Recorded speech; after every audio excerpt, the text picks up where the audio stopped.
连续20天不间断的远程轰炸过后，第2轮精准打击彻底对准了城市地下生命线、地铁隧道、山体防空壕、地下避难所，整座东营京都都彻底断绝水电、燃气与粮食供给，绝望浸透每一寸残骸。军人与平民再无半点求生盼头，所有人都清楚，这座城市已经失去存续的根基，满目废墟之下是无处可逃，看不到尽头的彻底绝望。我们投降，不要再轰炸了！不要再轰炸了！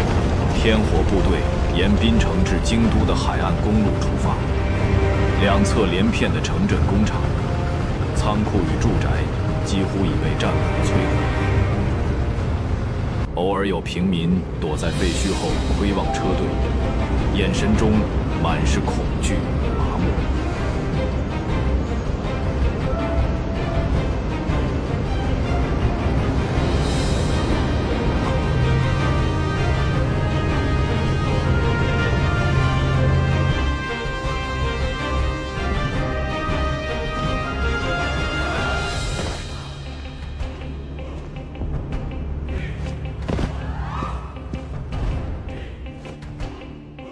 旅长，前方侦察报告，京都外围敌军剩余兵力约8万人，大部分是预备役和国民特工队，他们没有重武器，没有装甲部队。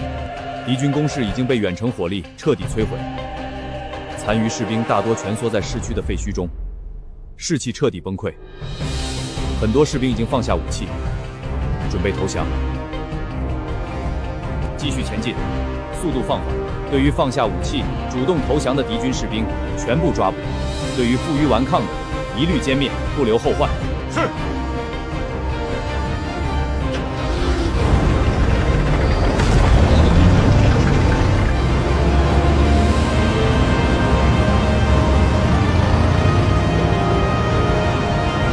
战车驶入京都市区，街道上空无一人，路边的建筑大多被战火摧毁。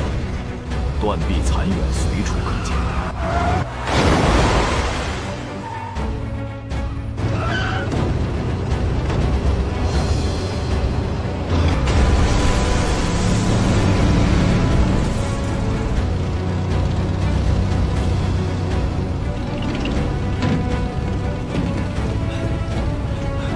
营长，前方有路障。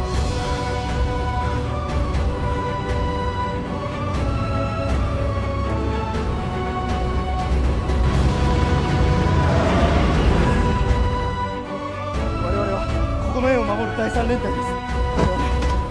我々着いた。もう笑わない。お願い、俺を置いていかないで。気をつけるな、アミ。你的部队立刻放下武器，列队集合，不得有任何异动。若有敢反抗者，一律歼灭。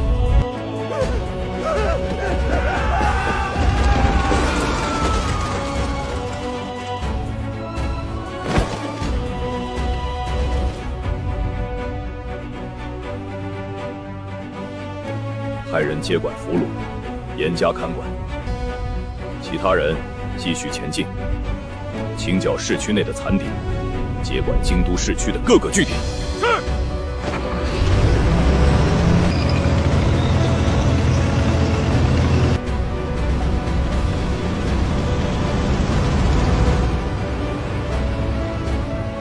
远程火力对东营京都持续打击整整20天后，这座曾经繁华的东厂渐渐沦为了一片废墟。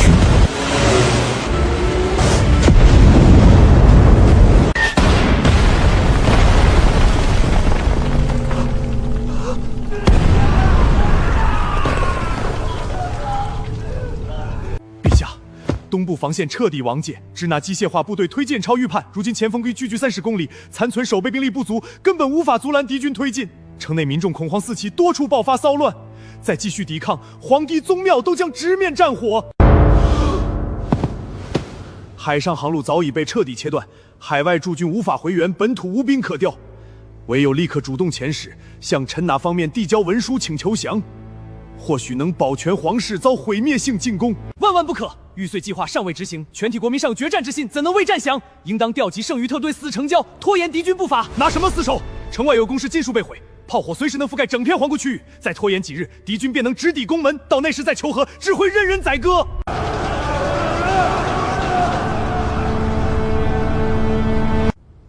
朕知晓战事已无转圜余地，不必再争论死战，即刻选派议和使者，携带投降请愿书，立刻联络天火前线指挥部，主动提出投降，只求对方暂缓进军，保全城内百姓、王室宗庙。臣遵旨。宫内官员领命，紧急安排通讯人员通过仅剩的无线电频道，向30公里外前线天火指挥部发送投降求和电报。旅长，日办请求投降，只要我们停止进军，他们说什么条件都可以答应。我军先头部队距东京黄营仅剩30公里，全线攻势不会暂停，不必理会他们。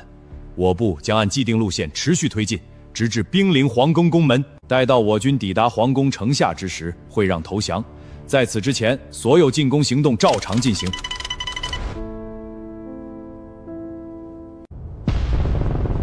一众文武大臣垂手跪地，他们清楚，30公里的距离，在装甲部队面前不过短短数小时路程，没有任何缓冲余地，只能静静等候敌军兵临皇宫，再俯首投降。殿外，硝烟不断飘入精致却破败的御殿。远处地平线上，天火部队推进扬起的漫天尘土，正一点点朝着天皇居所的方向压来。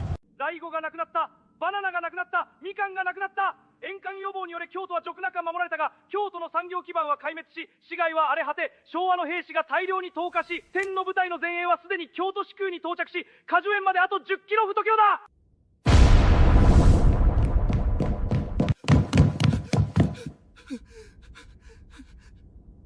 陛下、他軍伊藤田大埋幕、距離砲強10公里、破壊避け手他砲猛化した。リンゴ衆生は官邸で食べ始めました。多くの古民も次々と食べ始めて、我々にはもう抵抗する力がありません。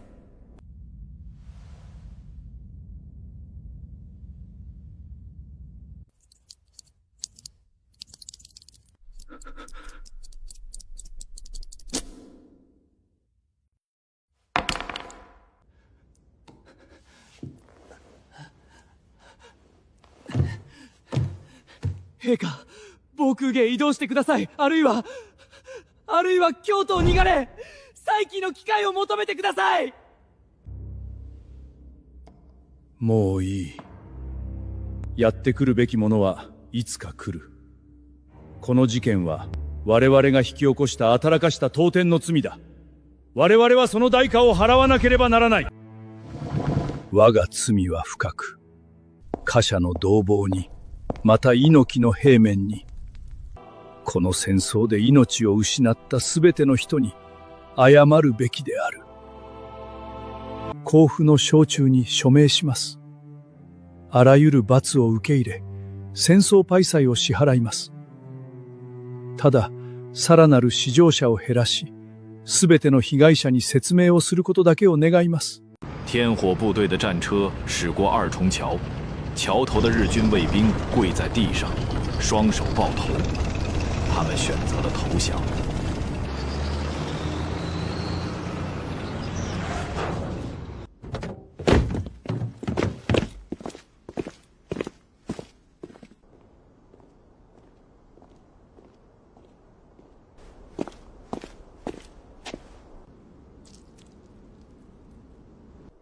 天皇在哪里？在御书房。陛下已经准备好了，愿意签署投降诏书，接受一切惩罚。包围皇宫，没有我的命令，任何人不得进出。严密看管宫内厅官员，不得让任何人逃脱。是。贺远征转身，朝着御书房的方向走去。他知道，这一刻是胜利的时刻。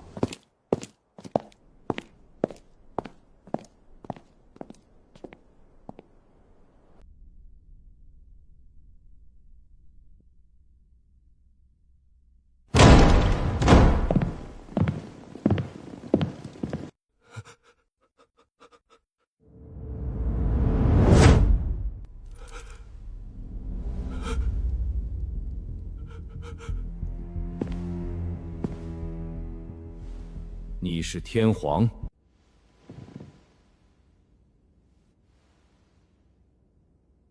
我是裕人，东瀛天皇。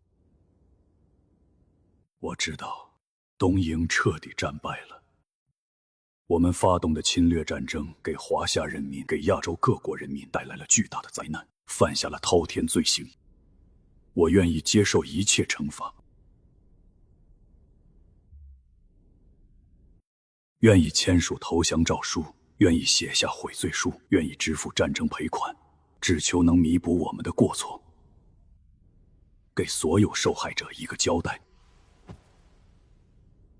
我是天火集团军第1旅旅长贺远征。从今天起，东瀛由天火集团军军事管制，东瀛军队全部解散，东瀛政府停止运作。你作为天皇，必须接受审判，为东瀛的所有罪行承担起应有的责任。我明白，这是投降诏书，我已经签署完毕，宣布东瀛无条件投降。这是悔罪书，我在里面详细写下了东瀛的罪行，写下了我的悔恨。我愿意向所有被东瀛伤害的人郑重道歉。另外，关于战争赔款，我愿意支付2000吨黄金、5000吨白银，以此弥补我们的过错，偿还我们欠下的血债。很好，从现在起，你被软禁在皇宫内，等待后续的审判。2000吨黄金、5000吨白银必须在1个月内全部交付到位，若有违反，将从严处置。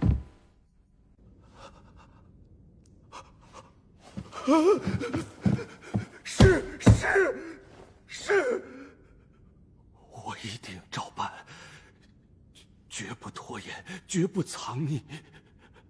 那些被敌军杀害的华夏同胞，终于可以瞑目了。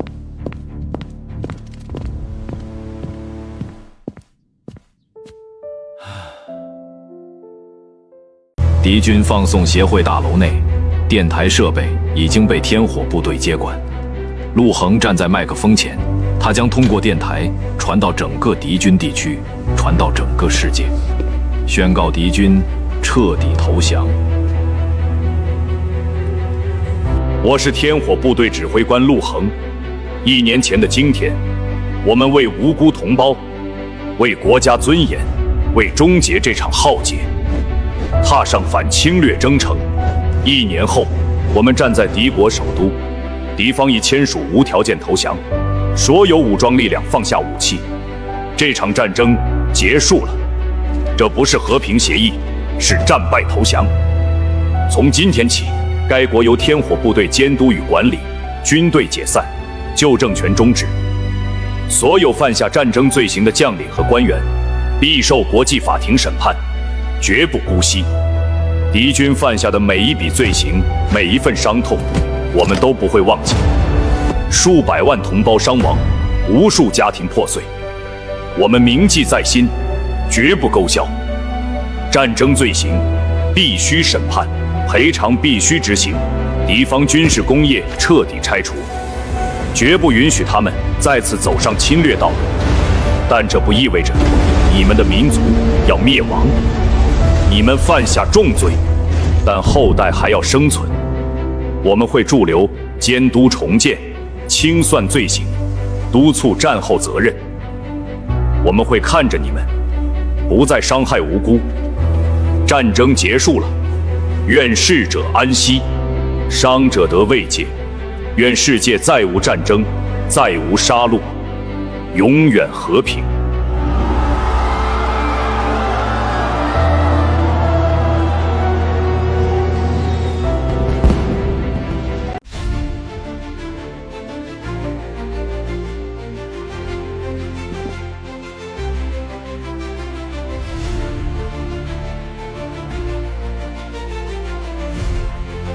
投降仪式开始。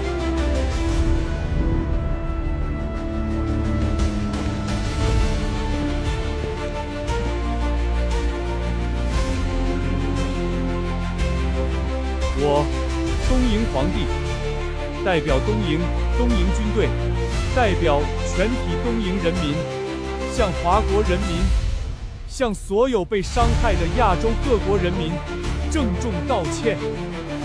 我愿意支付2000吨黄金、5000吨白银的战争赔款，以此弥补我们的过错，偿还我们所犯下的罪孽。从今天起，东瀛正式无条件投降，这场侵略战争彻底结束。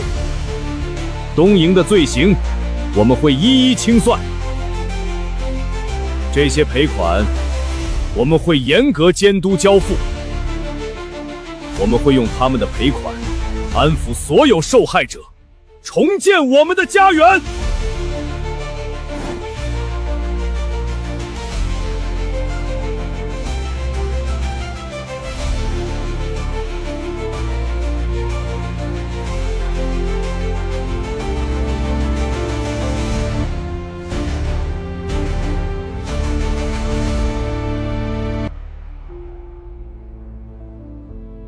我为战争所犯下的罪行，向所有受害者郑重道歉，并承诺永不发动战争。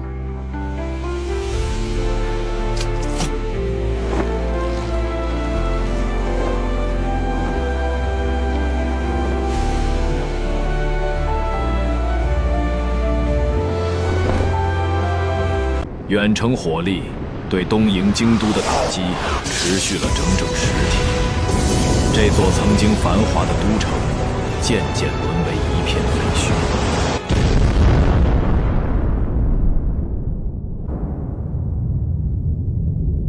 导弹的轮番轰炸，让京都的工业基础彻底瘫痪，所有的军工工厂、发电厂、交通枢纽、粮食仓库、军事据点都被夷为平地。平民们流离失所，哀嚎声、哭喊声在城市的各个角落回荡。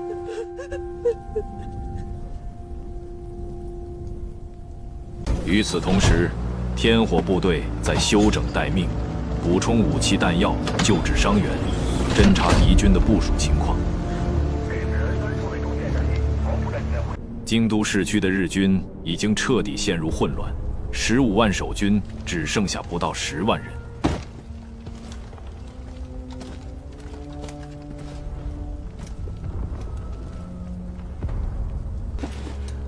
没有炮弹就算了，连饭都没得吃。很多士兵已经扔掉武器，四处逃窜，有的甚至躲在平民家中，不敢出来。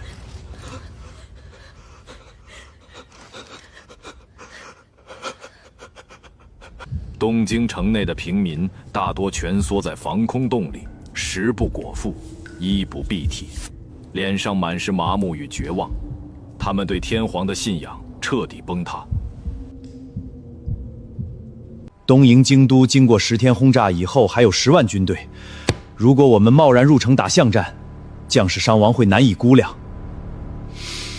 暂停地面推进，启动全域远程饱和轰炸，再持续10日。所有火力全部集中城内各处军序点、地下兵工室、隐蔽屯兵区域，防空地下隧道，不留给敌军任何藏身休整的空间，减少我们入城后的伤亡，让他们彻底绝望以后，我们再入城。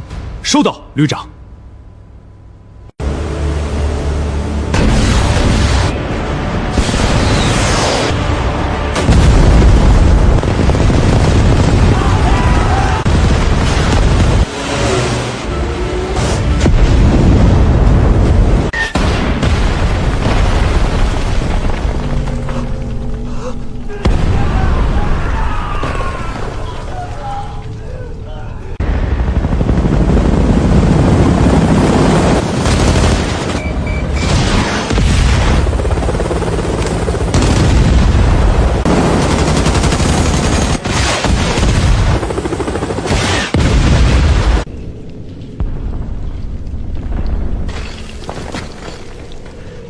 连续20天不间断的远程轰炸过后，第2轮精准打击彻底对准了城市地下生命线、地铁隧道、山体防空壕、地下避难所，整座东瀛京都都彻底断绝水、电、燃气与粮食供给，绝望浸透每一寸残骸。军人与平民再无半点求生盼头，所有人都清楚，这座城市已经失去存续的根基，满目废墟之下是无处可逃，看不到尽头的彻底绝望。我们投降，不要再轰炸了！不要再轰炸了！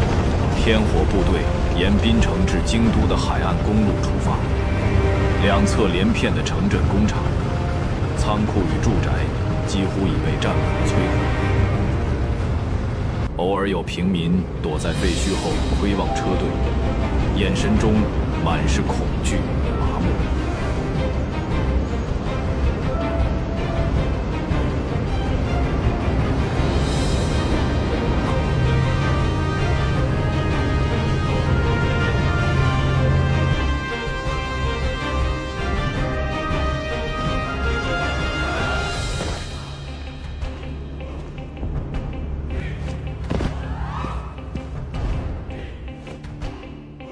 旅长，前方侦察报告：京都外围，敌军剩余兵力约8万人，大部分是预备役和国民特工队，他们没有重武器，没有装甲部队。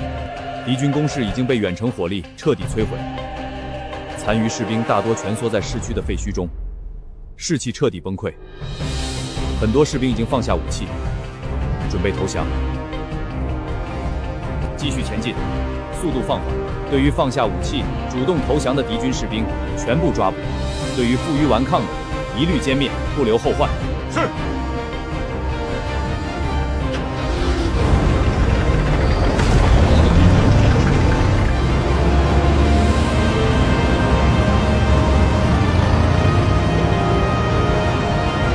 战车驶入京都市区，街道上空无一人，路边的建筑大多被战火摧毁，断壁残垣随处可见。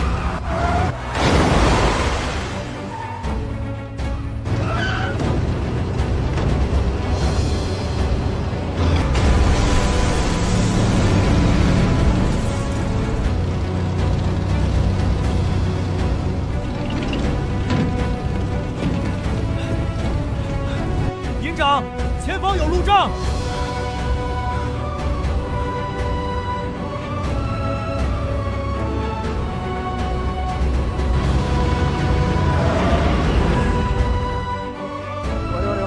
この円を守る第3連隊です。我々着いた。もう笑わない。お願い、俺を置いていかないで。気をつけるな、アミ。你的部队立刻放下武器，列队集合，不得有任何异动。若有敢反抗者，一律歼灭。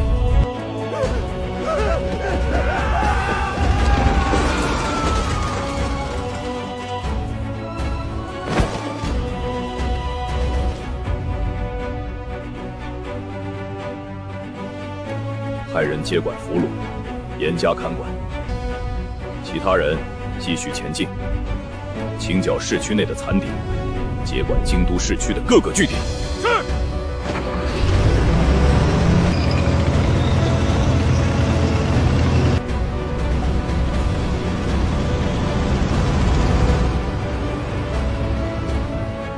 ライゴがなくなった、バナナがなくなった、みかんがなくなった。沿艦予防により京都は直中守られたが、京都の産業基盤は壊滅し、市街は荒れ果て、昭和の兵士が大量に投下し、天の部隊の前衛はすでに京都市空に到着し、果樹園まであと10キロ太強だ。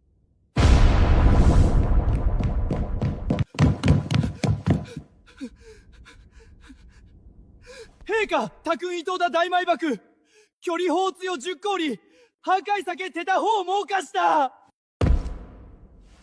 リンゴ衆生はカンテで食べ始めました。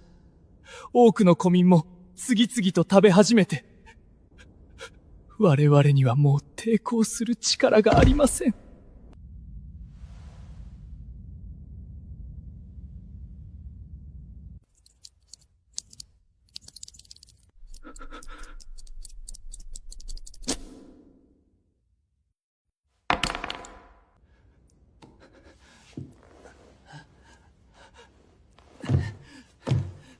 陛下、防空芸移動してください。あるいはあるいは京都を逃がれ、再起の機会を求めてください。もういい。やってくるべきものはいつか来る。この事件は我々が引き起こした働かした当店の罪だ。我々はその代価を払わなければならない。我が罪は深く、貨車の同胞に、また猪木の平面に、この戦争で命を失ったすべての人に謝るべきである。甲府の省中に署名します。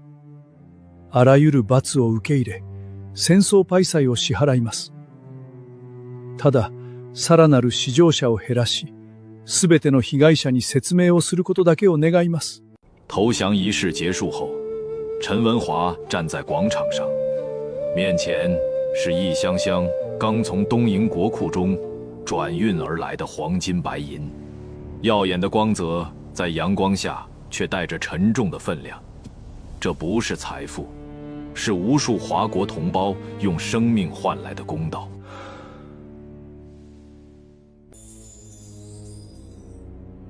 陈参谋，黄金白银已初步清点，黄金1200吨，白银3000吨，剩余部分将在1个月内陆续交付到位。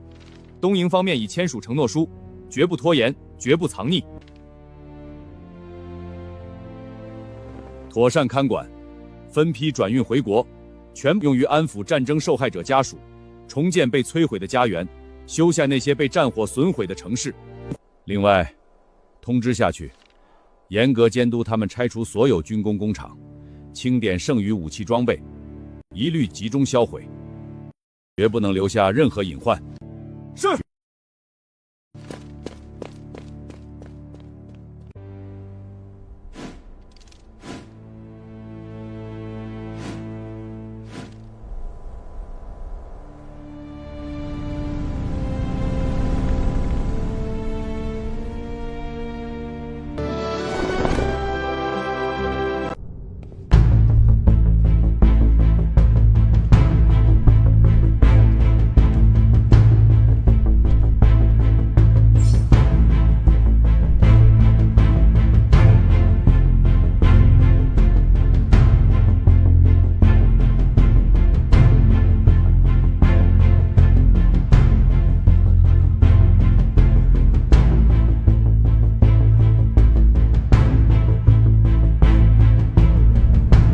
今日找你，只有一事：向境外残余驻军全域语广播，公示投降事实，勒令所有部队立刻卸甲，停止一切对抗。昨日我已签下投降文书，全域皆知，士兵们理应遵从。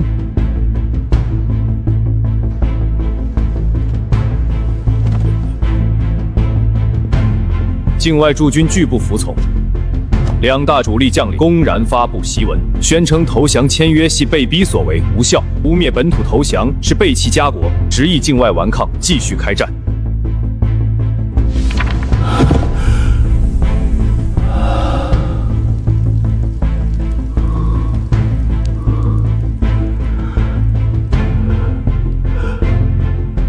我该如何宣告？据实告知全军，大势已去，再无翻盘可能，顽抗只会徒增伤亡，彻底覆灭。投降是为保全万千军民，绝非受人胁迫。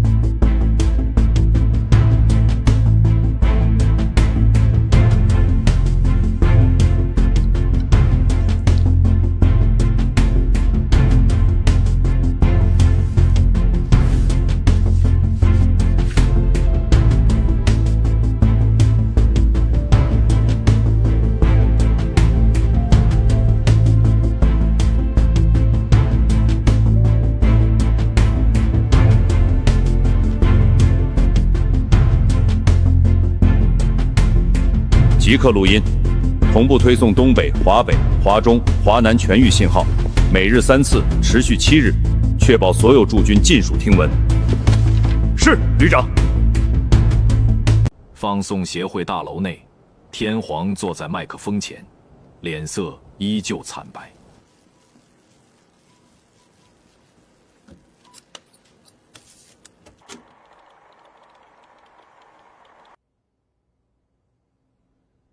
朕以天皇之尊，诏告在华全体皇军，东瀛本土已于昨日签署投降文书。我们承认战败，朕之决定出于保全国民之公心，非因胁迫。今在华皇军拒绝执行投降命令，是以朕之名行叛逆之事。朕命令全体在华皇军立即放下武器，向他们天火集团军投降。违者非朕之子民。紧急通知，全体人员注意，此地休息日已消化。旅长，东北的消息传来了。山田乙三再次发表声明，公然宣称你的广播是伪造的，还造谣说天皇陛下已经被我们杀害。他们已经在长春成立了东亚临时政府，推举溥仪为元首，制服公庸人亲王为摄政。他们还宣称东瀛本土已经沦陷，但在我们的占领区是神圣不可侵犯的帝国领土，要在这里继续发动战争，顽抗到底。华北呢？冈村宁次那边有什么动静？冈村宁次也发表了声明，公开支持山田乙三。他说，我们派遣军将与满洲国并肩作战，死守华夏占领区，直至最后胜利。还号召所有在华士兵拒绝投降，继续圣战。通告全军，东瀛天皇已经2次下诏投降，关东军和华夏派遣军仍然拒绝执行，公然违抗投降命令，背叛东瀛本土的决定。他们不是军人，是叛军。对待叛军，一旦遭遇，格杀勿论。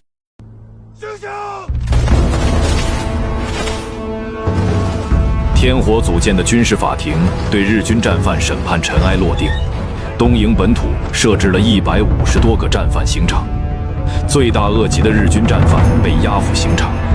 昔日趾高气扬、屠戮苍生的刽子手，此刻双腿发软，浑身抖如筛糠，脸上不见半分狂傲，只剩濒死的惊惧。受害百姓挤满四周，见证这场迟来的清算。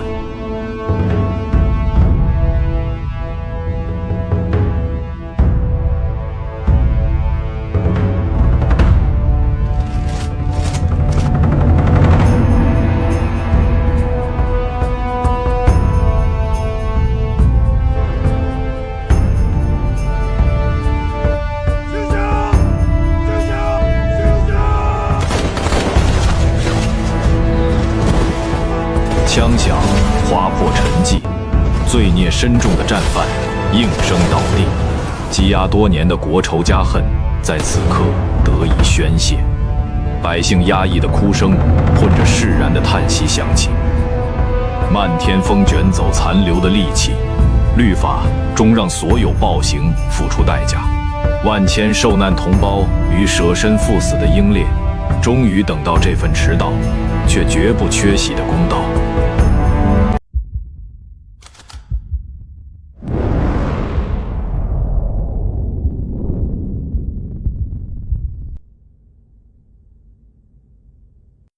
旅长，现在的问题不只是兵力悬殊，我们要打回老家，必须先解决2个关键问题，否则后续的作战会异常艰难。说，第一，出海口，东北目前没有我们控制的港口，如果从东瀛渡海，只能先在朝国半岛登陆，然后从陆路进入东北。但那里还在东瀛人的控制下，那里的敌军也会拼死抵抗，会消耗我们大量的兵力和时间。从朝国半岛登陆将耗费巨大，我们需要一个更近、更便捷的港口——海参港。海参港，那是苏国的港口，会不会招致苏国的干预？不会，大毛现在正忙着防备敌人，小胡子的野心昭然若揭，远东兵力空虚，而且海参港本就是华国的领土，我们只是收回，名正言顺。第二呢？第二，库页岛。东瀛人在库页岛南部有驻军，大约2万人，依托岛上的工事，防守严密。拿下库页岛，我们就控制了鄂霍次克海，打通了北太平洋的通道。而且库页岛也是华国的旧土，收回它既是战略需要，也是为了洗刷100年国耻。还有一件事，缅国已经在我们手里了，我们已经拥有了印度洋的出海口。只要打通海参港和库页岛，华国就将拥有太平洋和印度洋2个方向的出海通道，彻底打破列强的海上封锁。传令贺远征，10天之内务必拿下库页岛和海参港，打通东北出海口。是，旅长。凌晨4点，东京湾的海面上一片漆黑，只有星光和远处灯塔的微光在海面上洒下点点碎银。天火舰队整齐地停靠在东京湾码头，50艘运输船一字排开，船身庞大，如同沉睡的巨兽。10艘炮艇环绕在运输船周围，炮管昂首挺立，随时准备应对突发情况。2艘0710型船坞登陆舰位于舰队中央，气势恢宏。甲板上的士兵们整齐列队，神情肃穆，等待着登船命令。第1旅的士兵们背着沉重的武器装备，有序地登上运输船，脚步声沉稳而坚定，没有丝毫喧哗，只有海风的呼啸和船只的引擎声，在寂静的凌晨格外清晰。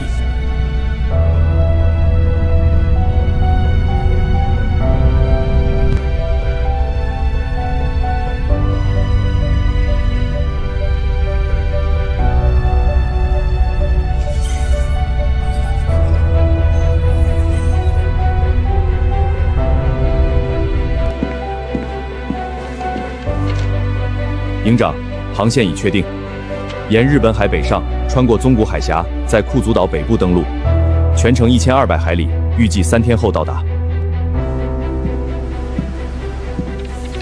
只要拿下这片地势险峻、敌军布防薄弱的北部区域，我们就能攥住北太平洋的前哨据点，往后的仗也能稳稳站住先机。通知各舰全速前进，务必按时抵达登陆点，不得有任何延误。是，营长。瞬间，舰队的引擎声轰鸣起来，50艘运输船、10艘炮艇、2艘登陆舰依次驶离东京湾，朝着库页岛的方向疾驰而去。船身在海面上留下长长的航迹，如同一条钢铁巨龙，划破黑暗，奔赴战场。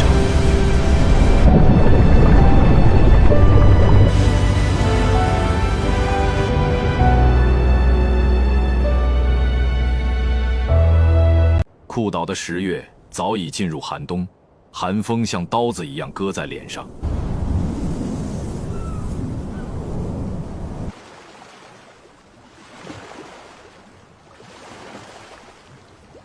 天火舰队和战车缓缓停靠在亚德夫斯克码头，这里没有日军，只有几个苏国渔民和猎人躲在简陋的木屋里。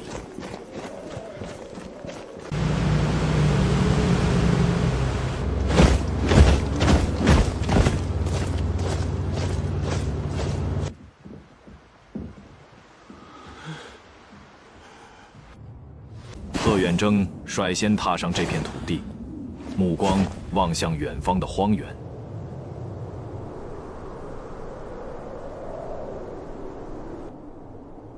还没结束。留下一个连助手，负责接管亚德夫斯克，修建防御工事，看管物资，防止意外发生。其他人立即上船，目标海参港，全速前进。是，营长。天火，出发！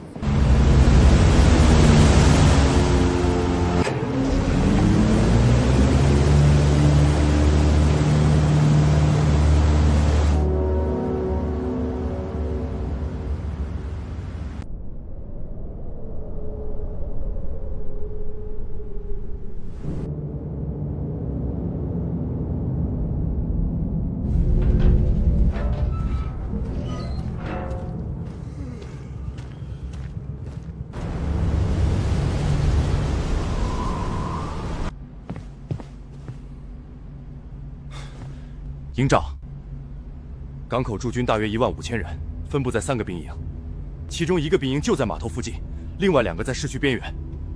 炮台有40门暗防炮，正如情报所说，大部分是旧货，射程短，威力弱，而且士兵的防备松懈，他们的雷达没有发现我们的舰队，现在正是进攻的最佳时机。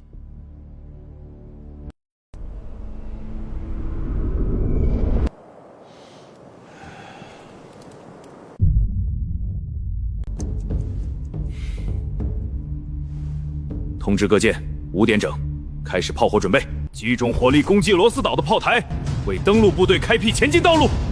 是，营长。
通知旅长，海参港拿下了，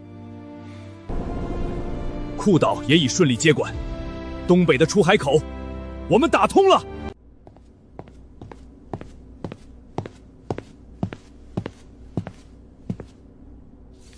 旅长，地区战役总结报告已经整理完毕，我部共歼灭敌人5000人，俘虏13000人，同时我们缴获军舰5艘，岸防炮40门。步枪1万支，还有大量的粮食和燃料。我们的伤亡情况：阵亡31人，重伤42人，强伤89人，整体伤亡轻微。伤亡的士兵全部登记造册，妥善安葬，后续统一运回巨港，纳入纪念碑。缴获的物资分类整理，一部分用于驻守，另一部分运回东区。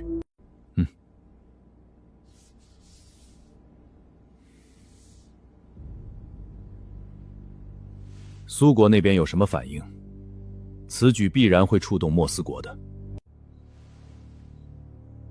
莫斯国发来了一份措辞强硬的抗议电报，要求我们立即撤出海参港，否则将采取必要的行动。但根据我们的情报，他们并没有采取任何实际的行动。很好，不管苏国怎么抗议，我们都不会撤出海参港和库鲁港。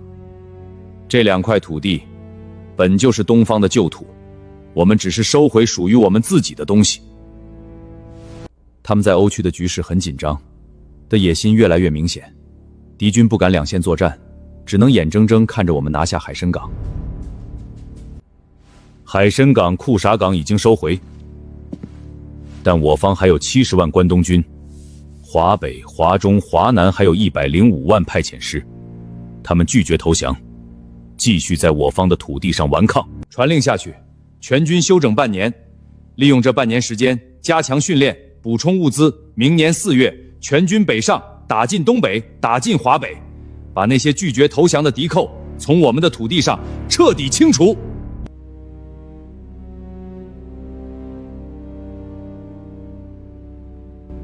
是，旅长。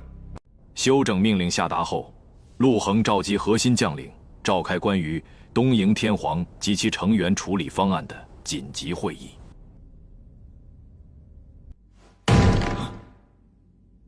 旅长，他作为东瀛天皇，是这场侵略战争的罪魁祸首。金陵城惨案，30多万同胞惨遭屠戮，东北的残酷实验，无数同胞沦为实验品，每一段伤害都离不开他的默许和支持。他手上沾满了华夏同胞的鲜血。依我看，直接废除这些制度，将他和所有皇室成员全部送上法庭，公开接受审判，依法处决，缅怀每一位遇难的华夏同胞，也让全世界看看侵略我们的下场。陈营长说的对，他罪该万死，不能让他苟活。他们全部也没一个好东西，他们享受着侵略带来的红利，纵容小鬼子作恶，理应一同受罚。只有处死他，才能告慰死去的同胞，才能解我们心头之恨。我不同意陈营长的看法，现在的情况和我们想象的不一样，不能只凭一时之气做决定。如果我们直接废除天皇制度，处死他，那些在华鬼子会彻底失去精神寄托，反而会变得更加疯狂，这会大大增加我们北上作战的难度，造成更多的人员伤亡，得不偿失。说得很有道理，而且我们现在最迫切的任务是稳定东瀛本土的局势。如果我们贸然废除天皇，处死他，很可能会引发东瀛市民的暴动，一些极端分子甚至会暗中破坏我们的管制，烧毁物资，这不利于我们后续的物资储备和兵力扩充，也会拖慢北上作战的计划。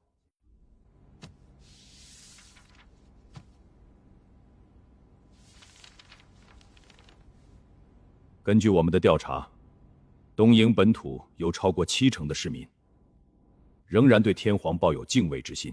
如果我们处理不当，很可能会引发大规模骚乱，甚至会有一些人暗中勾结在华鬼子，给我们制造麻烦。而且山以三河杠宁次之所以能在华顽抗，很大程度上也是利用了天皇的名义，谎称他被我们挟持，煽动小鬼子们继续圣战，试图拉拢更多的鬼子顽抗到底。大家的意见都有道理，处死他，能解我们的心头之恨，能为同胞们讨回公道，这是我们所有人都希望看到的结果。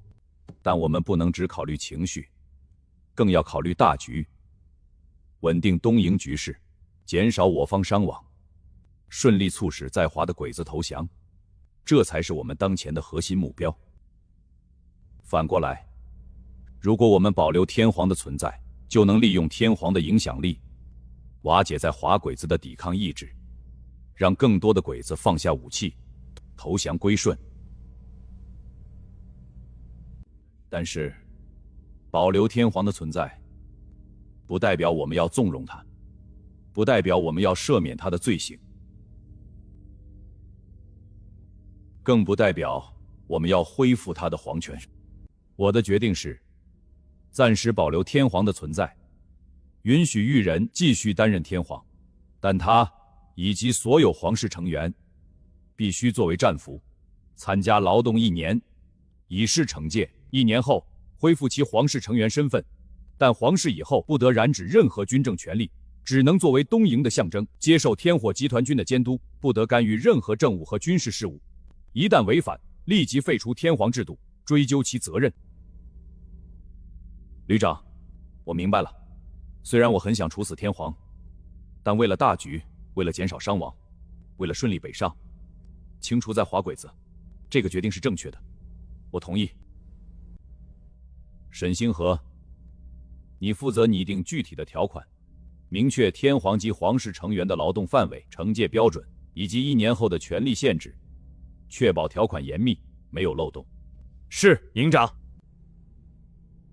贺远征，你负责安排士兵，监督天皇和皇室成员的劳动，不得让他们有任何特殊待遇，也不得让他们趁机逃脱。是，旅长。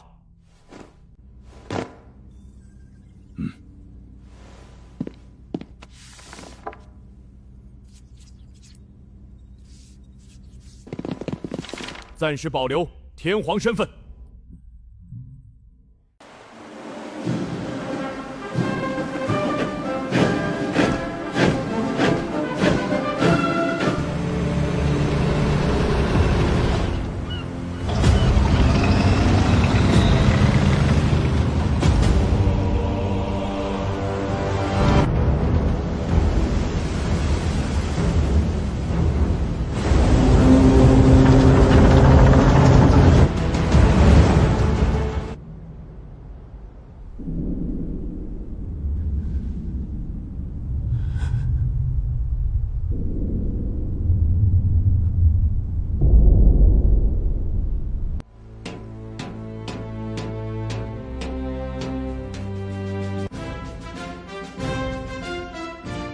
今天，我们在这里举行胜利大阅兵，也是为了向全世界展示天火集团军的实力，向所有东瀛人宣告：侵略必败，正义必胜。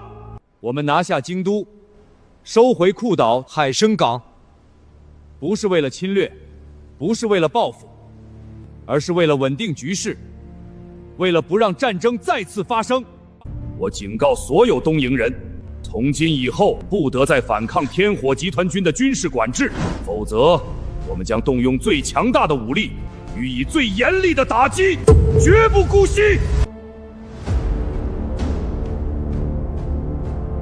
天火所至，侵略必败；天火所至，寸草不生，正义必胜，侵略必败。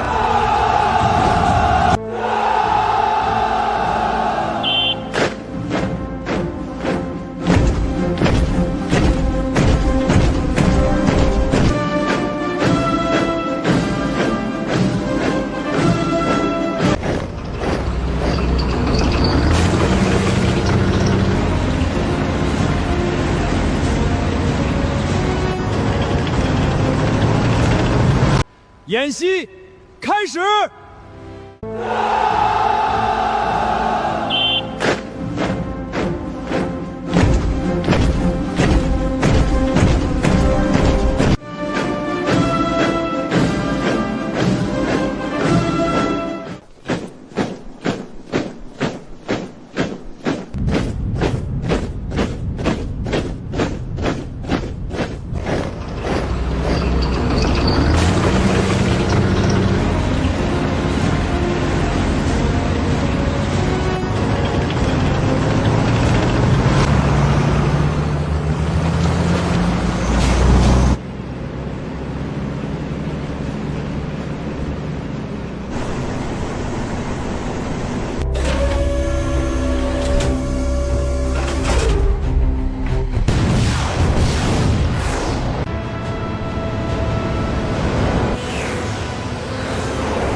演习结束，都回去吧。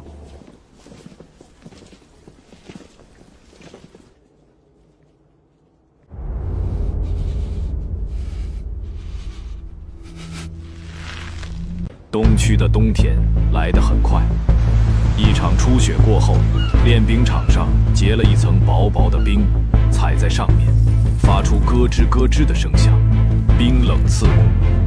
凌晨4点，天还未亮，东方的天际线依旧一片漆黑，只有练兵场上的灯火照亮了整个场地。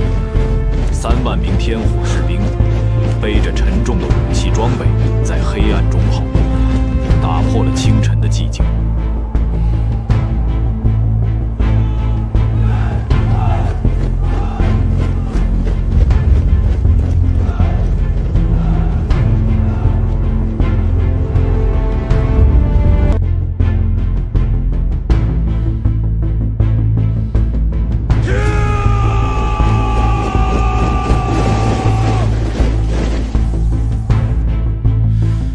半年后，我们北上，去打那些拒绝投降的人。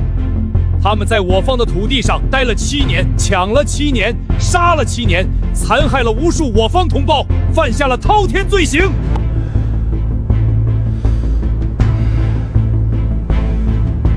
现在，他们赖着不走，拒绝接受投降命令，甚至另立政权，想在我方自立为王。告诉他们，我方的土地不是他们的王座。在我方的土地上，他们只有2个选择：放下武器，投降归顺，或者负隅顽抗，死路一条。天火所至，寸草不芽。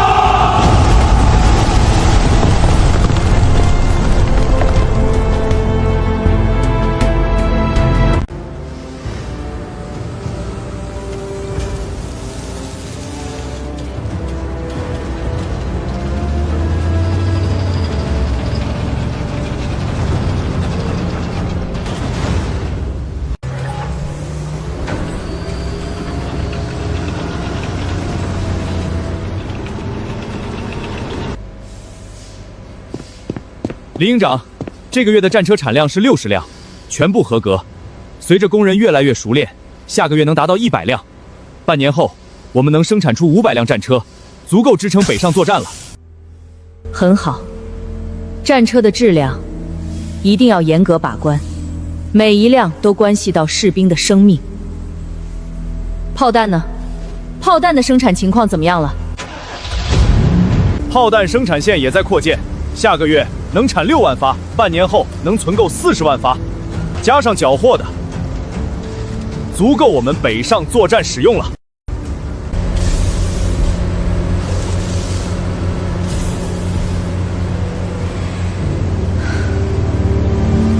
通知旅长，巨港兵工厂的弹药和战车储备充足，随时可以支援北上作战。是，林营长。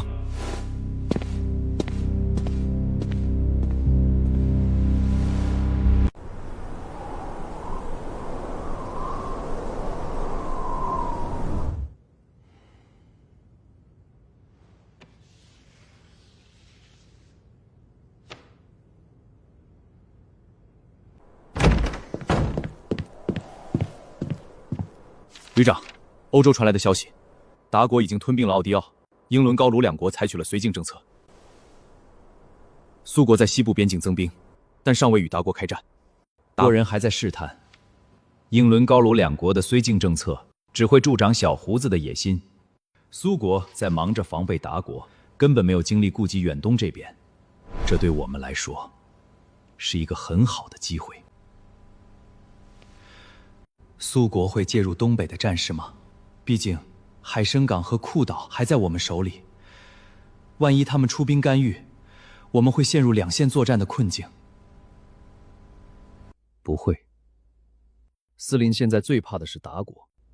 我们拿下海参港的时候，摩斯市只是发了一份抗议电报，就足以说明他们现在顾不上我们，也不敢轻易招惹我们。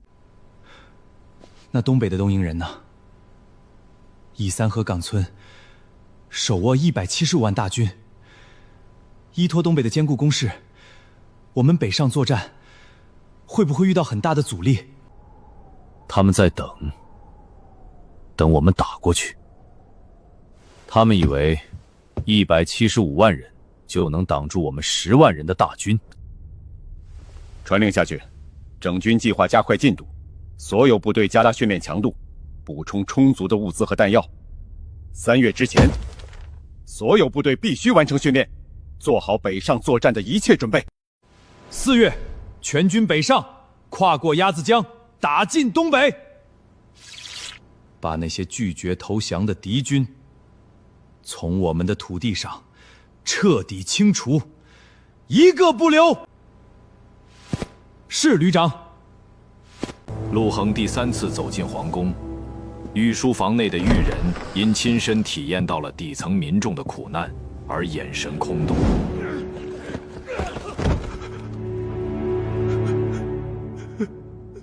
天皇陛下，你的队伍在华夏又待了5个月，他们不仅没有放下武器，反而在春城建了一个新政府，叫东亚临时政府，推举普地为元首，你的弟弟智妇人亲王为摄政。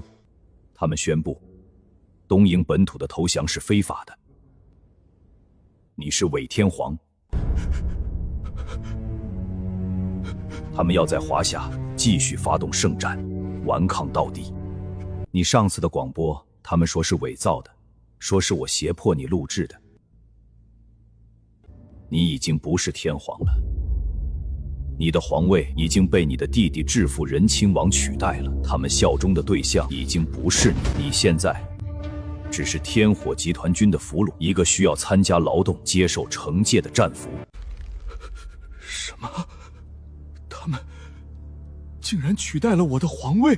没错，你的弟弟在春城当了摄政，山以三已经宣布智妇人亲王正式即位，称庸人天皇。他们需要一个天皇来当招牌。既然你在这里被我们控制着，无法为他们所用，他们就用你的弟弟取代你的位置，继续煽动东瀛士兵顽抗。从今天起，你已经不是东瀛的天皇了，你只是天火集团军的俘虏，一个需要接受惩戒的战犯。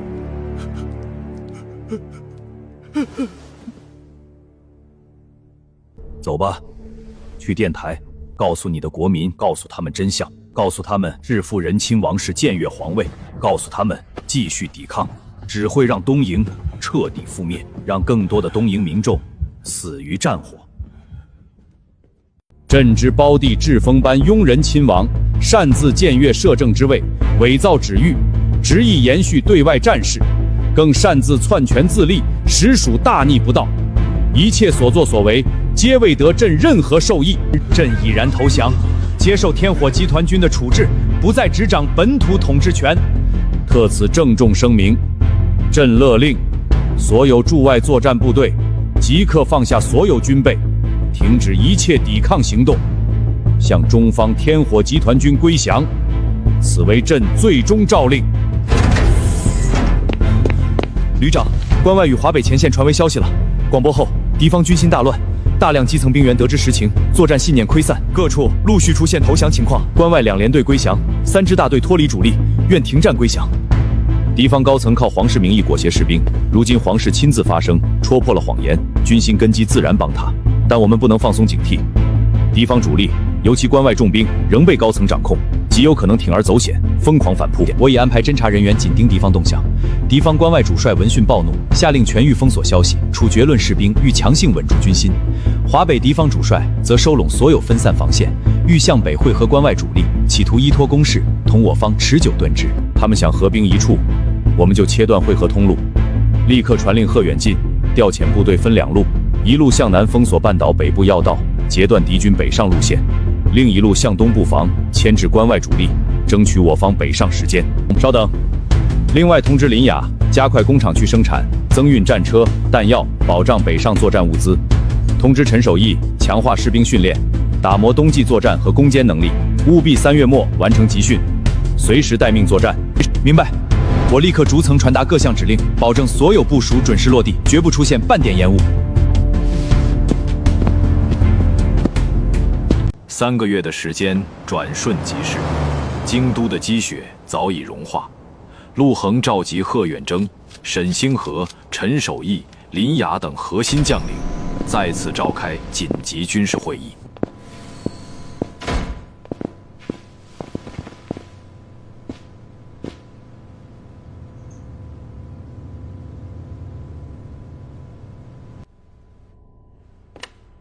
现在鬼子的部署已经很明确了。单以三率领70万关东军驻守在东北各地，重点防守春城、沈城、哈尔城等核心城市，依托坚固的工事，构建了严密的防御体系。而冈宁次率领的105万派遣军，被我们的先头部队阻断了汇合路线，一部分被困在华北，一部分被迫向东北边境靠拢，士气低落，军心涣散，已经失去了之前的战斗力。旅长，我们的先头部队已经做好了准备，随时可以发起进攻。朝国半岛北部的通道已经被我们彻底封锁，华北鬼子想要向东北汇合，除非踏过我们的尸体。而且我们在海参岛和库岛的物资储备充足，能够随时支援前线作战，不会出现物资短缺的问题。旅长，士兵们早就憋足了劲儿，就等你一声令下，跨过鸭子江，打回东北，清除鬼子残部，为同胞们讨回公道。经过3个月的高强度训练，士兵们的战斗力大幅提升，尤其是冬季作战能力和阵地攻坚能力，完全能够应对鬼子的防御攻势。旅长，巨港兵工厂已完成物资调配，后续还会源源不断地向东北前线运送战车和炮弹，确保前线部队的物资供应。另外，我们在东营本土招募的2万名华裔士兵也已经完成了训练，随时可以编入主力部队补充兵力。很好，所有人都做好了准备，这是我们北上作战的底气。现在我宣布，北上作战正式启动，分为3路大军，同时发起进攻。第1路由贺远征率领，从海参岛出发，南下进攻哈尔城，牵制关东军主力，阻止他们向沈城、春城靠拢。第2路由陈守义率领，从京都出发，渡海登陆朝国半岛，先清朝国半岛上的鬼子残部，然后跨过鸭子江，进攻沈城，直插关东军的腹地。第3路由我亲自率领，作为主力部队，从京都湾出发，经朝国半岛中部会合陈守义的部队，一同进攻春城，拿下东亚临时政府的所在地，彻底摧毁山以三和庸人的傀儡政权。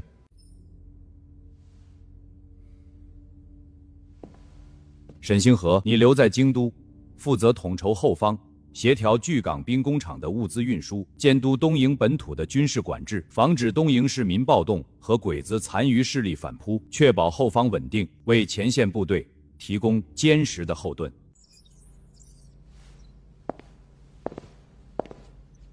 林雅，你返回巨港，继续负责兵工厂的生产，确保战车、炮弹等物资能够源源不断地运往前线，不得出现任何延误。是，旅长。会议结束后，各将领立即行动起来，返回各自的部队，传达作战命令，部署作战计划。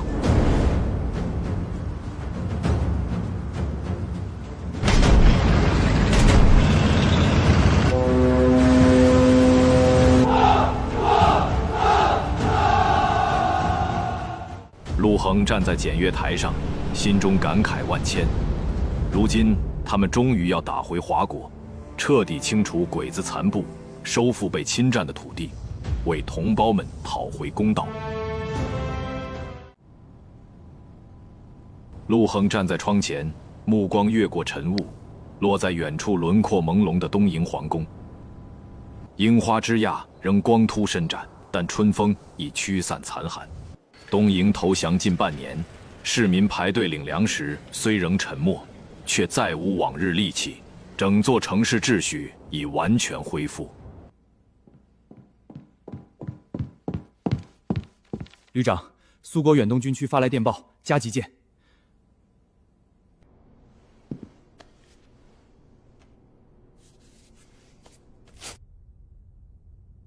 贵军占领海参港及库岛一事，严重侵犯苏国领土主权。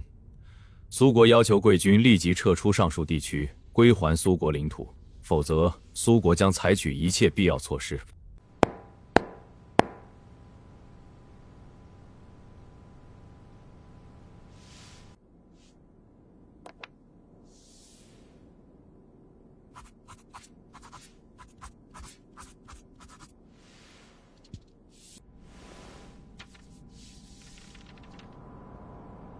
把这个发往莫斯市，加急。海参港，华国旧称，1860年由沙国从华国掠走。库岛，华国旧土，同样在19世纪被沙国侵占。今日之苏国，非昨日之沙国，但领土问题不容混淆。天火机同军以收复华国失地为己任，海参港与库岛已在我们的控制之上，我们不会撤离。苏国若愿通过和平谈判归还华国领土，我们愿意谈；苏国若拒绝谈判，我们将自己收回。是，旅长，我立刻安排。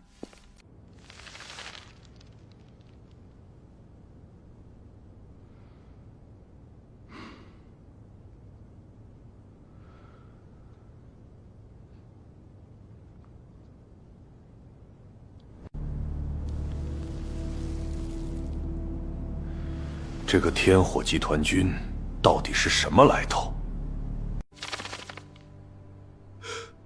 报告，这支军队1年前突然在东南亚出现，装备极其先进，战斗力远超当前任何一支军队。半年横扫东南亚据点，3个月就迫使东营投降，势头凶猛。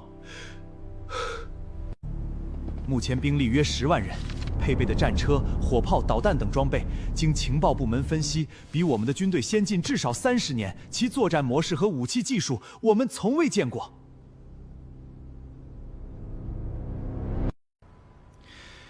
给他们回电，苏国那边愿意就领土问题进行谈判。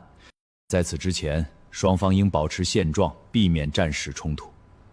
密切关注这支军队的动向，尤其是他们北上的计划，随时汇报。收到。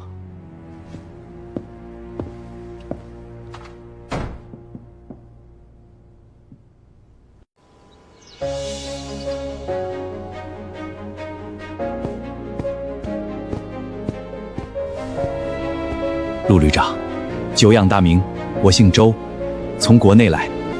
陆旅长，你们的战绩，我们在国内都听说了，这是近代史上最伟大的军事成就，无数同胞都在为你们欢呼。周先生，盐城那边对我们了解多少？不多，我们只知道你们是华国人，你们在打东营人，这就够了。延安那边想和我们合作，是。我们在敌后建立了大片根据地，可以为你们提供精准的情报、向导和后勤支持，帮你们更快地清除日军残部。你们的条件呢？没有苛刻的条件，只有合作。我们的目标是一样的，把鬼子彻底赶出华国。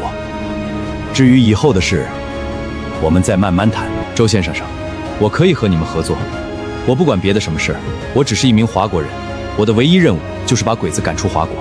你们帮我们打鬼子，我们给你们提供充足的武器和专业的训练，公平交易，互不亏欠。公平交易，陆旅长果然爽快，有你这句话，我们就放心了。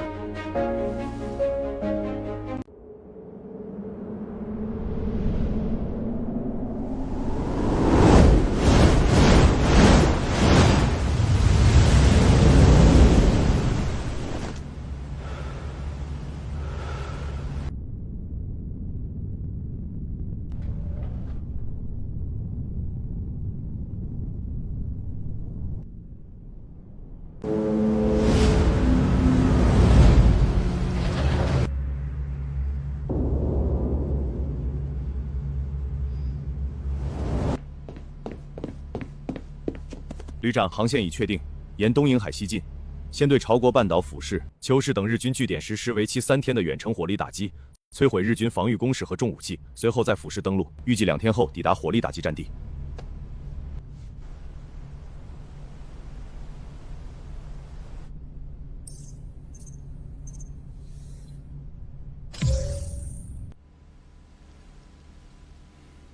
通知各舰全速前进，务必按时抵达火力打击阵地。另外，传令炮兵部队提前调试远程导弹和舰炮，制定精准打击方案，重点摧毁敌军炮兵阵地，防御工事、军火库和指挥中心，做到不留死角，不遗余力。是，旅长。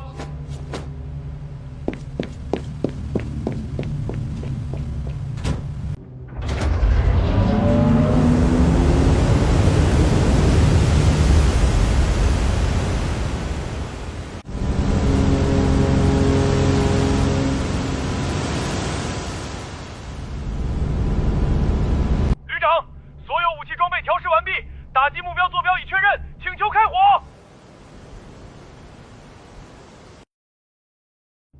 开火。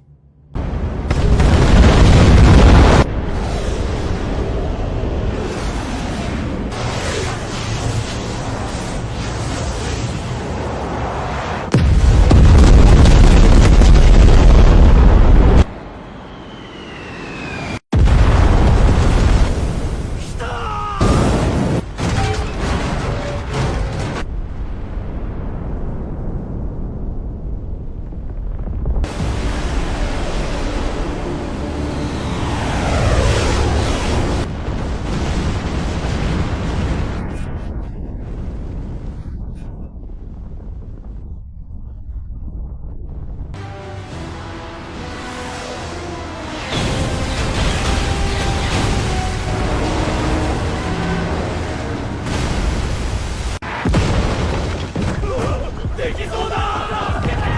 慌てるな、陣地へ。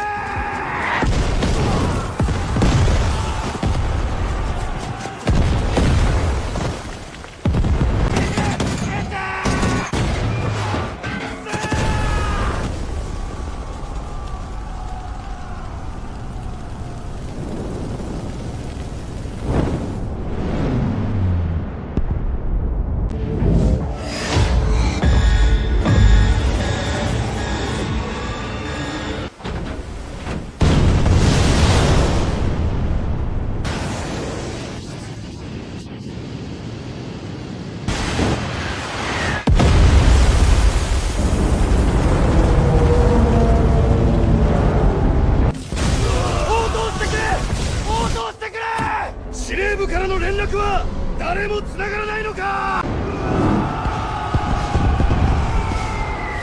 小樽だ。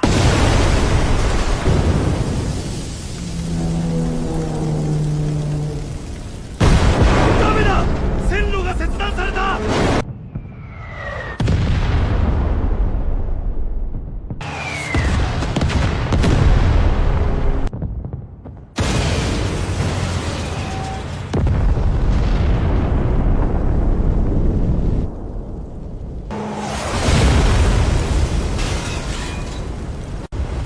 全軍突撃。撃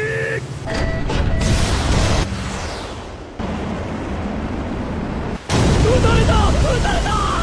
戻れ、全ての盾反転して逃げろ。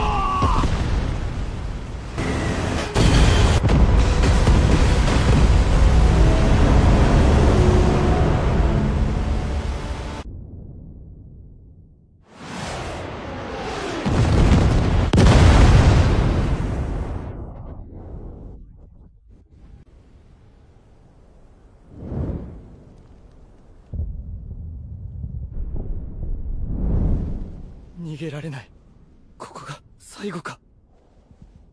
終わりだ。全てが終わりだ。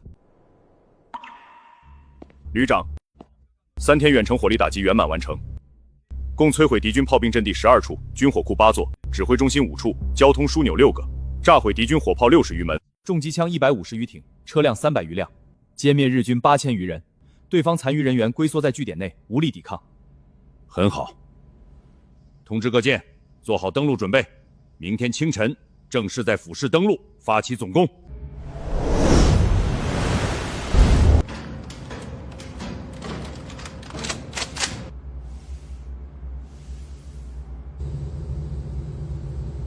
经过3天的远程火力打击，府市港早已一片狼藉。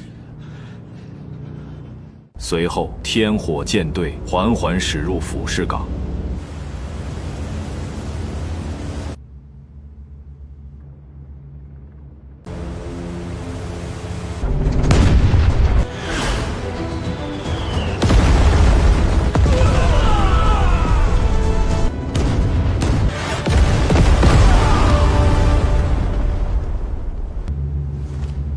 2栖战车，突击！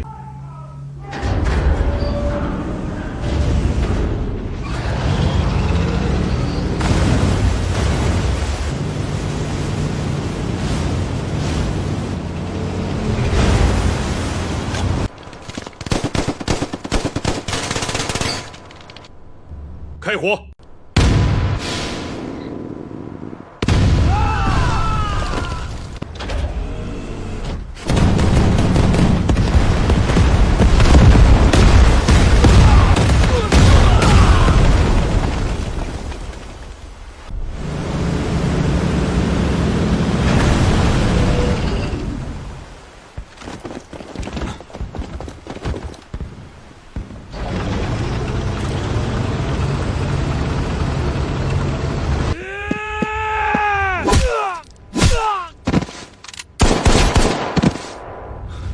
！1排左翼，2排右翼，3排跟我冲！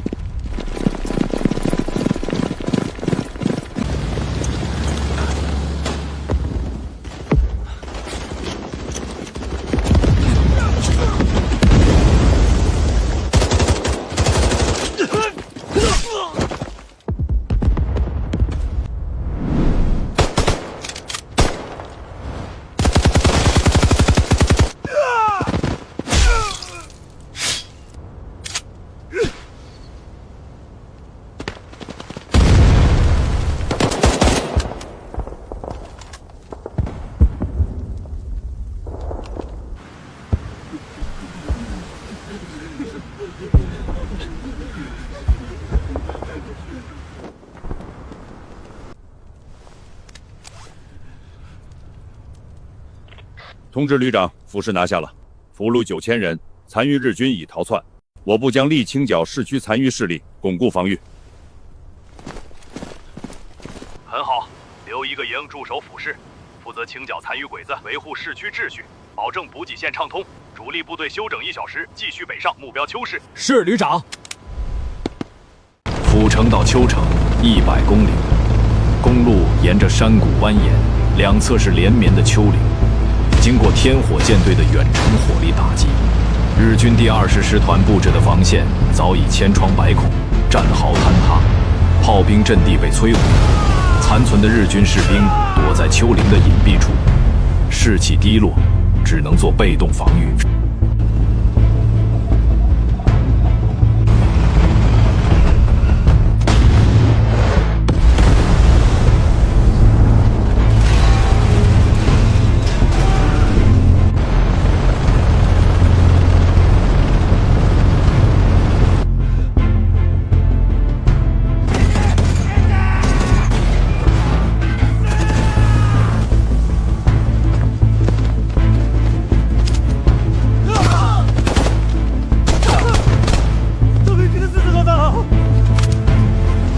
30分钟后，日军的残余炮兵阵地被彻底摧毁，再也没有任何炮火威胁。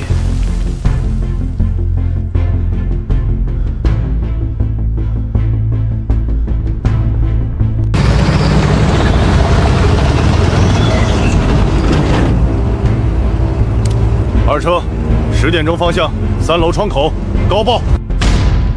2个小时后，大邱外围的残余防线被彻底撕碎，日军第20师团被歼灭4000人，俘虏8000人，残存士兵逃窜至丘城市区，试图依托市区的建筑继续抵抗。战车开进大邱市区，街道上几乎没有人，朝城市民都躲在家，从窗户的缝隙里，好奇而恐惧地看着那些钢铁巨兽从街上驶过，眼神中满是复杂的情绪，有对日军的憎恨，也有对这支神秘中国军队的敬畏。报告旅长，丘城外围已肃清，市区残敌正逐街清剿，预计1小时内完全控制，俘虏8000人。我部休整1夜，明日向田城推进。田市是昭国的交通枢纽，日军原本在这里布置了重兵，但现在日军的火炮被炸毁大半，兵力也伤亡惨重，只剩下8000余名残余士兵勉强抵抗。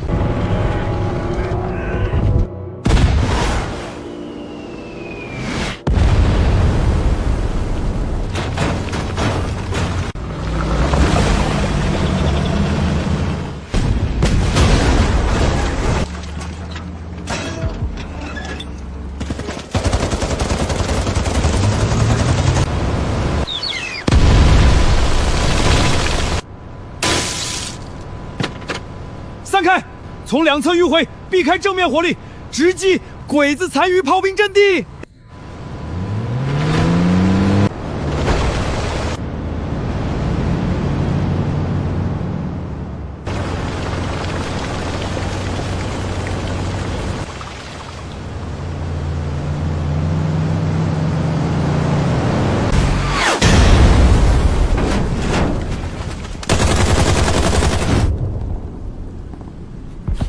继续前进，冲进他们的阵地，彻底摧毁残余火炮。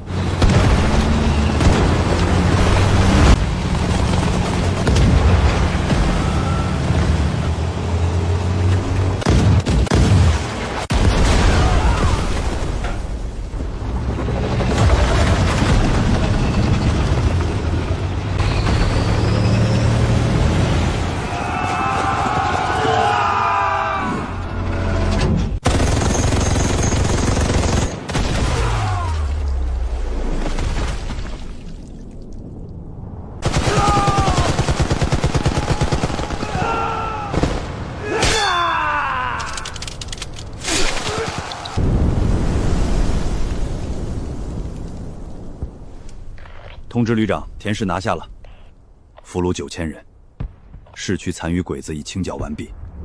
我部休整1夜，明天向汉市推进。汉市是超国最大的城市，日军驻朝国军的司令部设在这里，原本兵力约2万人，但现在鬼子兵力伤亡惨重，只剩下12000余名残余鬼子，准备做最后的顽抗。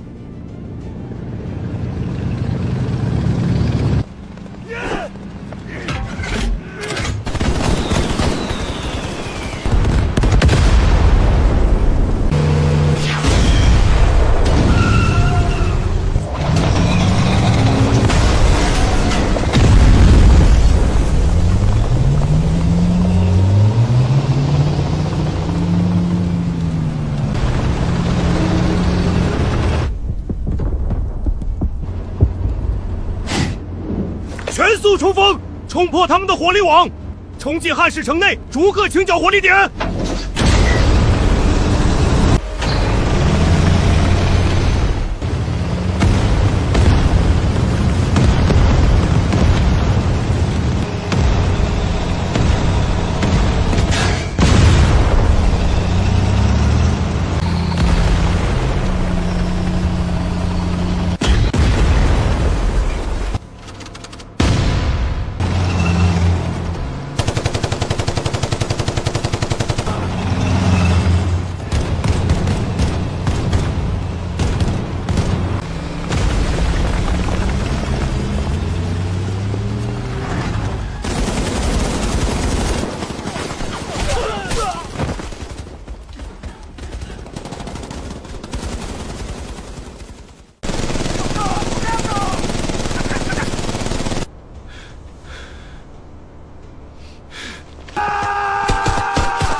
火箭筒！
通知旅长，汉市拿下了，俘虏12000人，市区残余鬼子已清剿完毕。我部休整2天，然后向平城推进。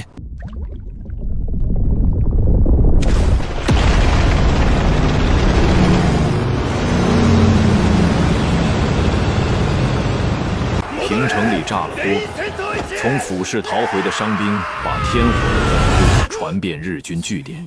炮弹如雨，连队一夜覆灭，钢铁巨兽吞服世人，谣言越传越邪乎。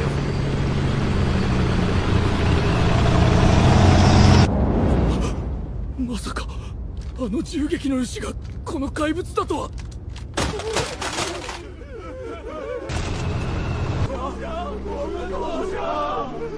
我们不想死啊！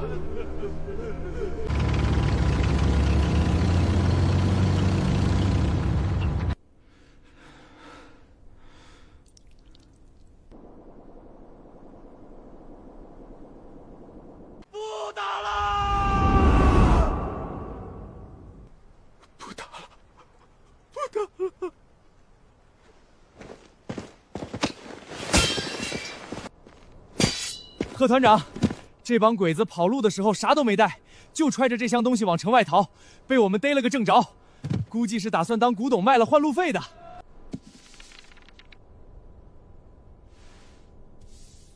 找当地的老先生，该还哪儿还哪儿。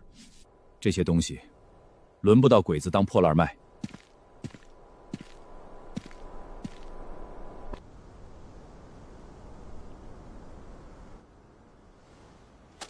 通知旅长，平城拿下了，俘虏3000人，市区没有参与日军。我部休整1夜，明天向新义城推进。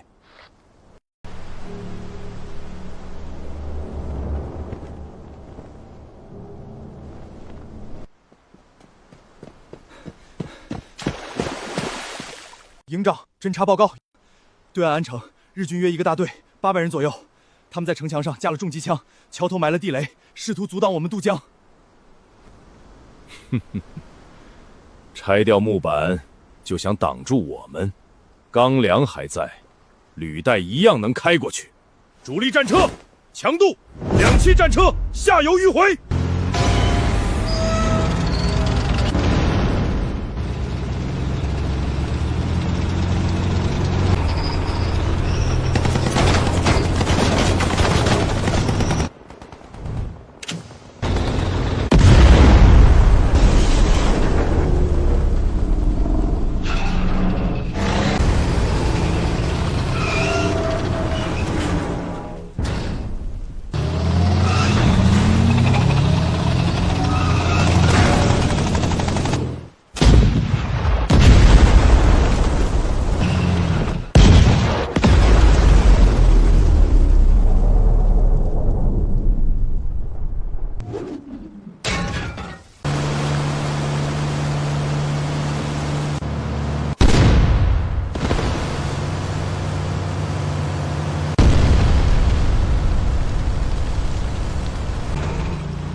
军队上岸了！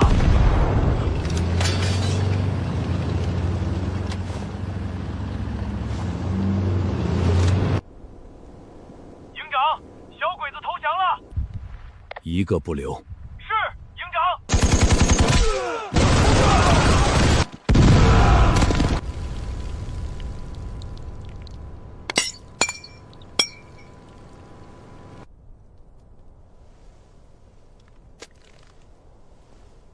通知旅长，安城拿下了，消灭800人，我们回到华国了。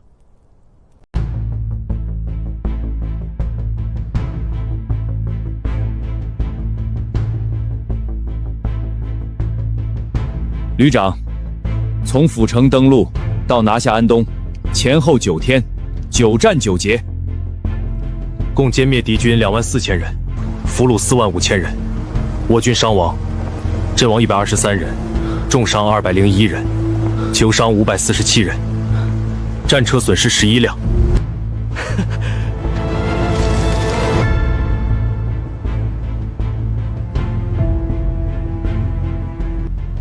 赵铁柱总在战前偷偷擦全家福，通讯兵陈小个子，断气前还攥着半块没吃完的干粮。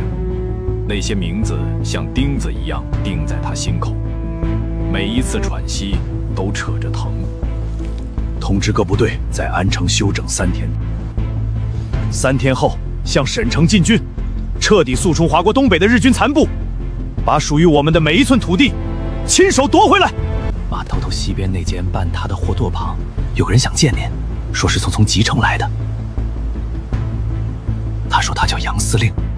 望着城墙上飘扬的红旗，眼眶一下子就热了。那是激动的泪，是委屈的泪，是看到希望的泪。我守这片土地上，跟鬼子拼死拼活打了这么多年，一支孤军撑着，枪不够，弹药也缺，如今总算盼来了援军，盼到能把故土收回来的日子。杨司令，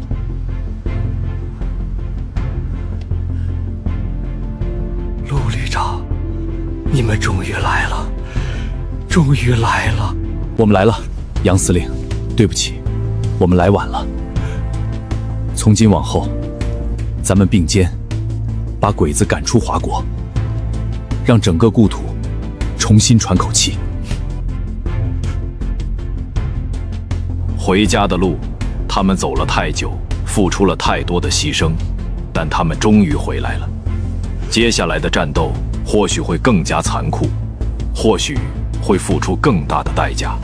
但他和所有天火士兵都不会退缩，因为那是他们的故土，那是他们的家园，他们必须守护，必须夺回。天还没亮，安市城外的空地上，炊事班的士兵正围着柴油灶忙碌着，而远处的新州还沉浸在沉睡中，显得格外静谧。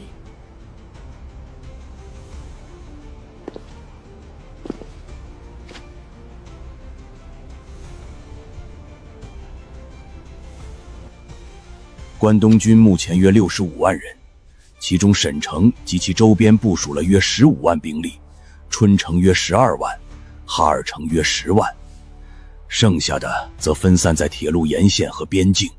他们的装备虽然不如你们的先进，但比华北的日军精灵良得多，配备的坦克约有300辆，大部分是97式中型坦克，还有少量95式轻型坦克。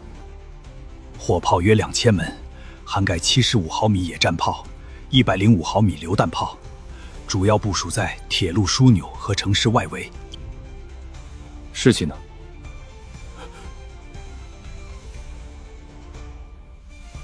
低到了极点。天皇投降的消息，他们早就通过私下渠道得知了，只是军官们严封锁消息，还派了督战队驻守军营，谁敢议论就地处决。去年冬天驻扎在锦城的一个连队士兵们因为缺衣少食，不愿再打，差点哗变，连队长当场枪毙了10几个带头的士兵，才勉强压下去。现在他们全靠军官的督战队硬撑着，士兵们大多厌战避战，根本没有斗志。陆衡重新将目光投向地图，只要打掉沈城、春城、哈尔城3个核心据点，关东军的指挥体系就会不战自散。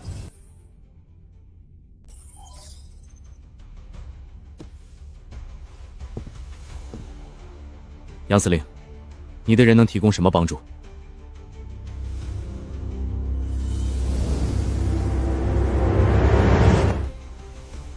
铁路沿线的每一个哨所、每一座桥梁、每一条隧道，我们都摸得清清楚楚。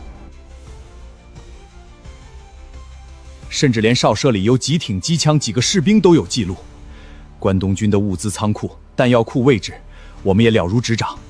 我们还有3000多名战士潜伏在长山里，随时可以行动，配合你们破坏铁路，阻断交通。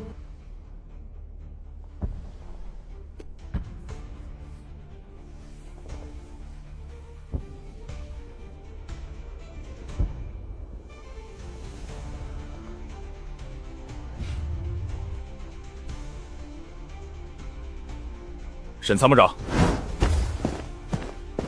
通知贺远征，第1、2、3旅沿南满铁路线北上，主力直指沈城，沿途清剿铁路沿线的鬼子据点，确保铁路畅通。第4、5、6旅从东侧山地迂回，重点破坏沈城与春城之间的铁路桥梁和隧道，切断沈城鬼子的增援和退路。第7旅、第8旅、第9旅作为预备队，驻守西城外围，随时支援前线。第10旅留守安城，负责看守战俘，补充物资，保证补给线绝对畅通。杨司令，辛苦你们了。你的人负责破坏铁路和桥梁，重点针对沈城至春城、沈城至哈尔城的铁路干线，切断日军的退路和增援路线，配合我们的主力部队作战。请陆旅长放心，我马上进山，通知兄弟们行动，绝不误事。天刚蒙蒙亮，第1列改装后的装甲列车缓缓驶出安东站，机车头被厚厚的钢板包裹得严严实实，像一头钢铁巨兽。车顶上架起的2挺高射机枪直指天空，枪身泛着冰冷的金属光泽。每节车厢2侧都开着射击孔，里面整齐坐着一个步兵连的士兵，他们手握武器，眼神锐利，时刻警惕着周围的动静。这列装甲列车是林雅的兵工厂专门改装的，既能抵御日军的轻武器射击，又能依托自身火力发起攻击，是铁路线上的移动堡垒。4月的东北大地刚刚解冻，每隔几里路就有一座灰色的混凝土炮楼，炮楼顶端的射击孔黑洞洞的，像一只只窥视的眼睛。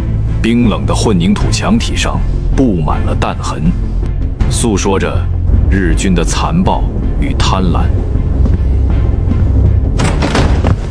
营长，前方10公里进入凤城外围，敌军一个连队在凤城部署了由18座碉堡组成的防御网，并埋没了大量地雷，企图阻挠我军北上。装甲列车减速至20公里，2栖战车立即滑板下车，从铁路2侧迂回包抄。先清除碉堡群，再排雷开路。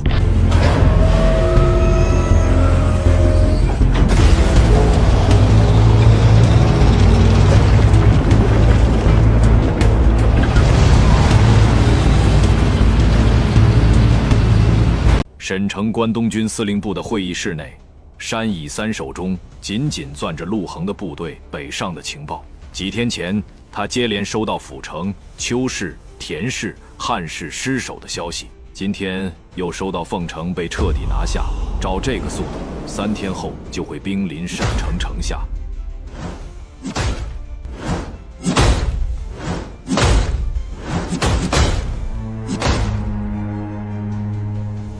总司令官阁下，凤城守备队全军覆没，连队长战死，残余人员全部被俘。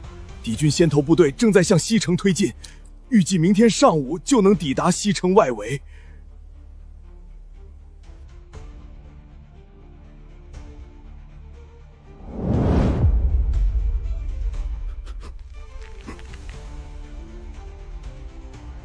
全てが終わりか。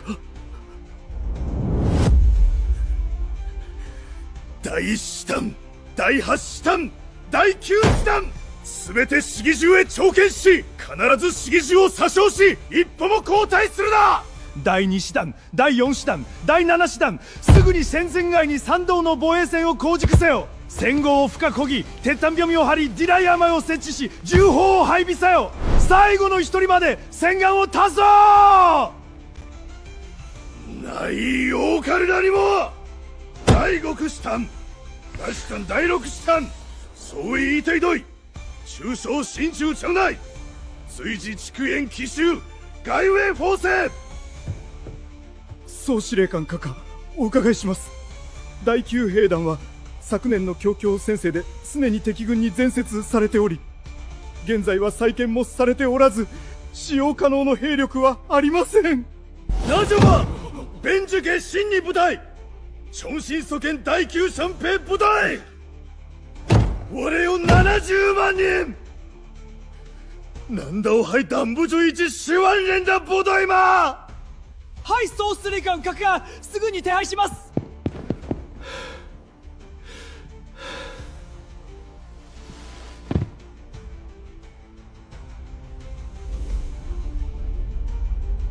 去年、まだ侵略行動は続くと宣言していた。真理茶がこの土地を永遠に占領できると幻想していた。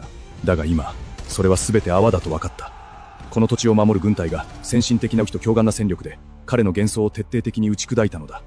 放出のメンバーを指定された都市に移動させろ。現在の周知はもはや安全ではない。このメンバーの安全を確保しなければならない。いかなる不欲の事態も許されない。本城、沈城的南大门，群山环抱，铁路线沿着河谷蜿蜒延伸。关东军在这里集结了第1师团、第8师团和拼凑而成的第9师团，共5万人，配备了300余门75毫米野战炮，120门105毫米榴弹炮，还有50余辆97式中型坦克，构建了坚固的防御体系。他们在城外的山坡上、铁路两侧修了3道密密麻麻的防线，试图凭借地势优势将天火部队阻挡在本溪之外。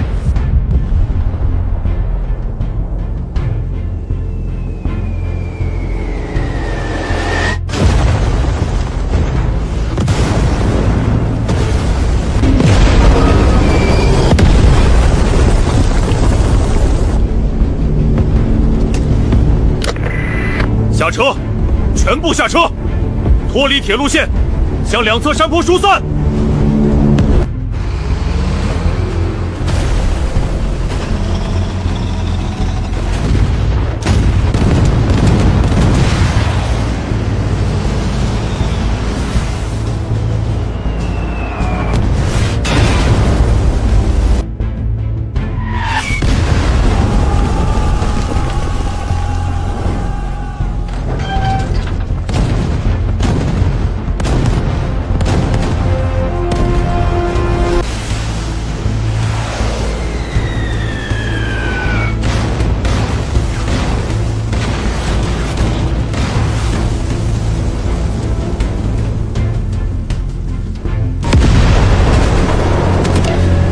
呼叫空中支援，请求无人机编队立即支援。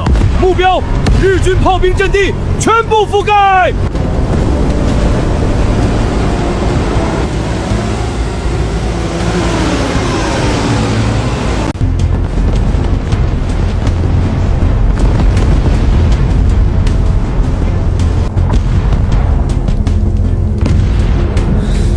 全军突击！冲破日军防线，拿下本城！攻攻开始！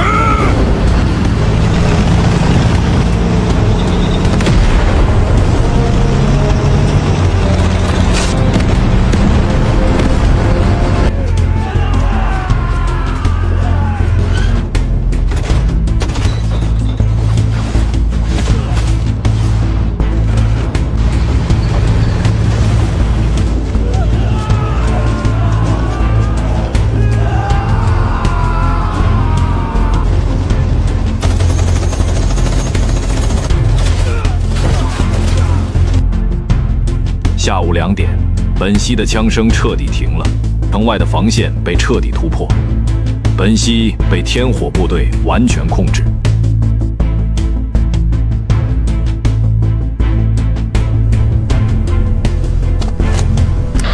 旅长，本城拿下了，共歼灭日军12000人，沈城就在前面，部队已做好进攻准备。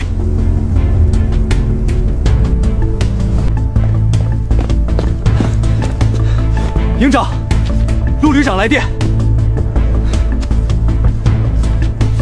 既然他们不愿降，那就打到他们无兵可降。关东军不复存在之日，就是北域真正解放之时。传令下去，接下来的战斗不接受阵地投降。沈城外，只要还在拿枪的，就不算俘虏。可是营长，那城里的……我说得很清楚，我们不缺俘虏，缺的是干净利索的胜利。陆旅长说了，他们这片土地上种下的恶，得由他们自己受。大令，他们打到沈城了。本城已破，3个精锐师团1天之内就被打没了。照这个速度，不出3天，沈城就得变天。我们的人呢？有没有联系到他们？华北传回消息，延州那边已经派人去跟他们会面了，周公亲自去的。盐城先动了？不是延州先动，是他们推进的速度太快。我们要再不抓住时机，等他们把整个北域打下来，我们就彻底被夹在中间了。那意思是，他们不会听我们的指挥？他们从来就没打算听谁的指挥。从他们在东南亚出现那天起，就没有向任何势力低头过。现在他们打回东北，盐城那边已经跟他们搭上了线。我们要再不抓住时机，等他们把整个东北打下来，我们在华北、华中还有什么牌可打？到时候我们就彻底被夹在中间了。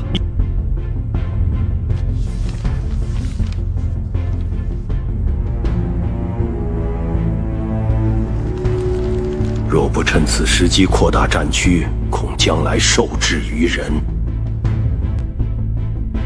各战区加速反攻，尤其是鲁地、豫地、冀地，能夺回多少城就夺回多少城，不要等他们从北域打下来，我们再在后面食胜。你是否怕对方势力太大？打完北域之后，北域归谁，华北归谁，华中归谁，这才是我们真正要清楚的事。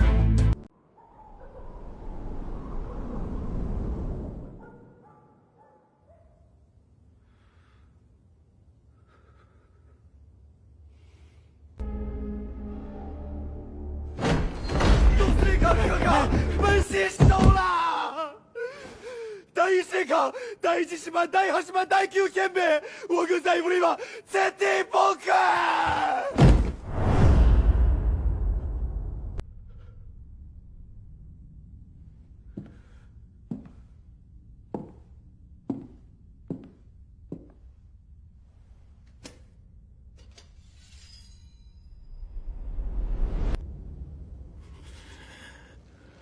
着付賃王を飛行機に乗せろ。すぐに、今すぐ。どんな代価を払っても親王の安全を確保せよ。敵の攻撃を避けられるどこでもいい。彼をそこへ送れ。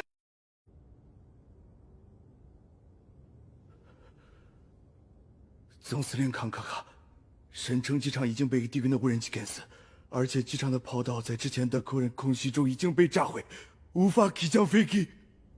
那就开车，用装甲车护送。就算闯过敌军的封锁线，也要把亲王送出去，不能让我亲王落在船里。はい、総司令官閣下、すぐに手当たします。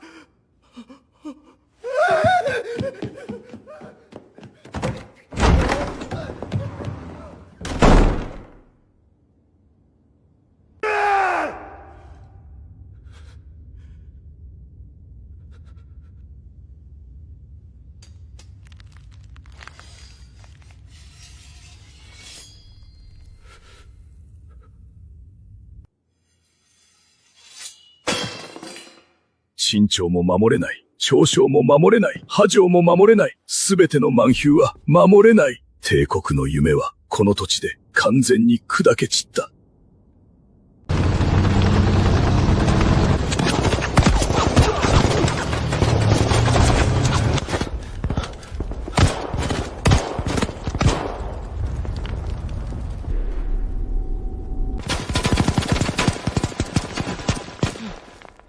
连长，前面那栋3层楼，2楼和3楼的窗户里有枪口，正在向我们射击。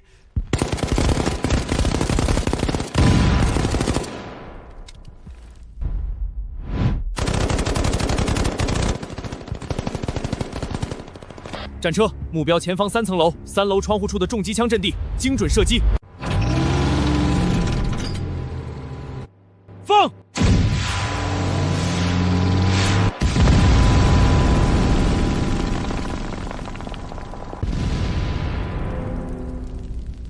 ！1排、2排正面进攻，3排迂回堵住退路，不准让一个鬼子们跑掉。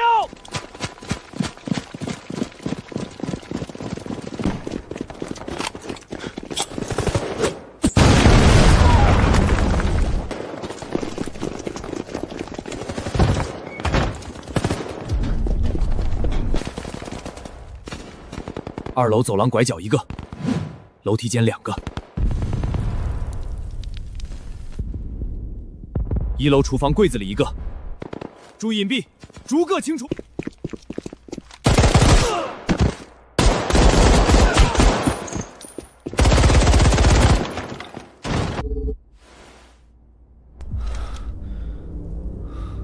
下午4点，沈城被天火部队完全控制，空气中弥漫着浓重的硝烟味和血腥味。曾经被日军侵占的沈城，终于重新回到了华国人的手中。杨司令，等拿下沈城，你的人可以进城整编了。我们钻了7年山沟，就是为了有一天能堂堂正正走进沈城。7年。听说你过江的时候，身上就1套单衣，枪里不到10发子弹，不止，兜里还有半块苞米饼子，揣了3天没舍得吃，后来分给伤员了。那会儿冬天零下40度，哨兵站1小时就得换人，不然脚冻在雪里拔不出来。怎么撑下来的？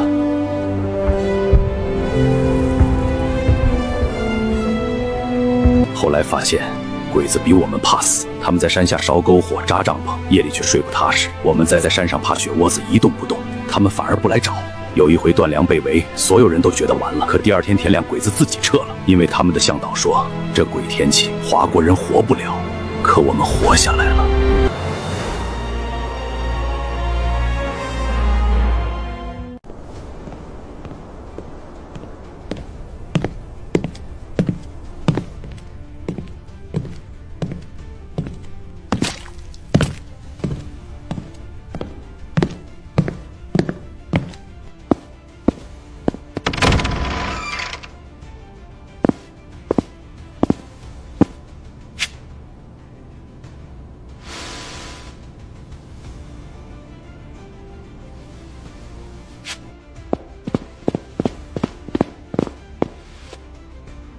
旅长，经过清查，单义三跑了。今天凌晨，他带着少量卫队乘坐装甲车冲破我们的外围封锁线，坐飞机去了哈尔城。智公亲王爷已被护送，提前撤离了沈城，目前也已经抵达哈尔城。仿佛他提早知道我们的厉害，仿佛他在瞬息间推演着整个战局的变化。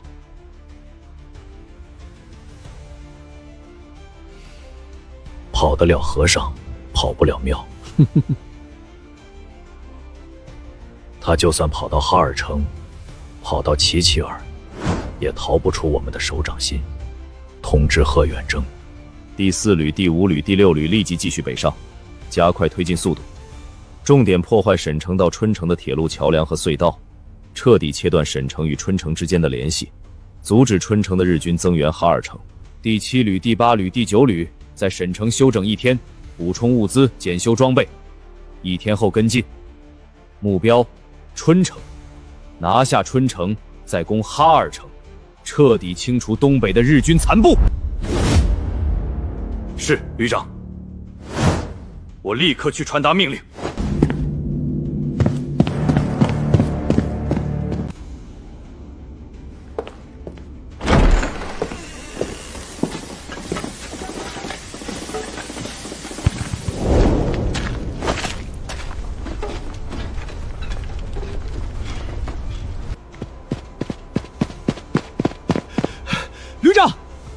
旅长，雾都那边人发的，我们截获了蒋光头他们和华北前线部队的通讯。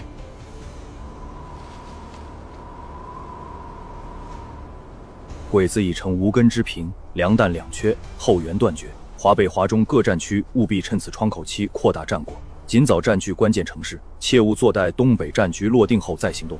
望各部队分清轻重缓急，以最大努力争取最大利益。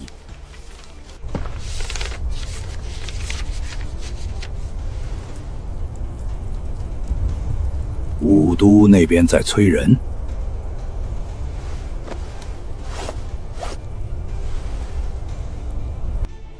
催倒是没催，就是着急了。他们觉得关东军已经没了后路，东北很快就要打完，再不赶紧在华北抢几个城市，后面就没他们什么事了。哼哼， 7年前东北丢的时候，他们也没这么着急。现在别人打回来了，他们倒是怕晚了。走吧，还有春城和哈尔城要打，他们抢他们的，我们打我们的，最后谁拿下的地归谁。这话我不说，他们自己心里清楚。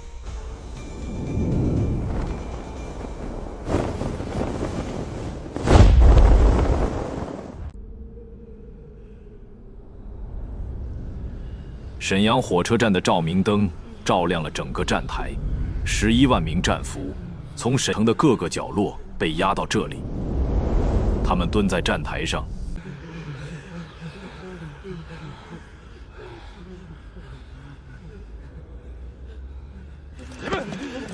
漆黑的车厢像一个个巨大的牢笼，等待着他们应有的惩罚。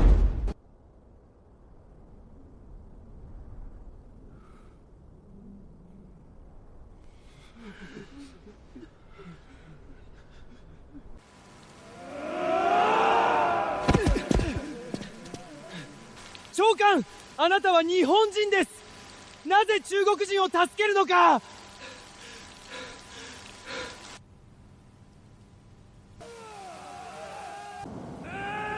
他想起3年前自己也是这样被俘的，那时候他也想死，也想反抗。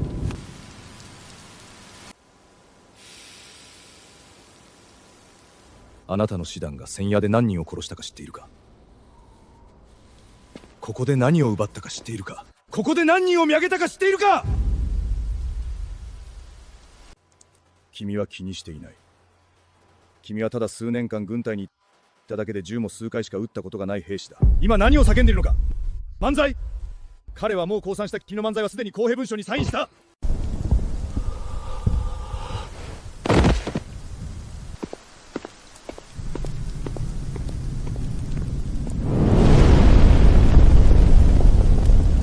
陆恒站在沈城废墟工厂上，看着这座燃烧的城市。城南的仓库区火光冲天，城北的工厂区浓烟滚滚。鬼子在撤离前把能烧的都烧了。他们在这里待了7年，修了铁路，开了矿山，建了工厂。走的时候，一把火烧了。沈城的兵工厂没了。阜城的煤矿也点了，安城的钢铁厂烧了3天3夜。能救的我们救，救不了的我们重建。杨司令，下一步春城，然后哈尔城，然后整个东北，然后南下，华北、华中、华南。把所有的鬼子赶出华国！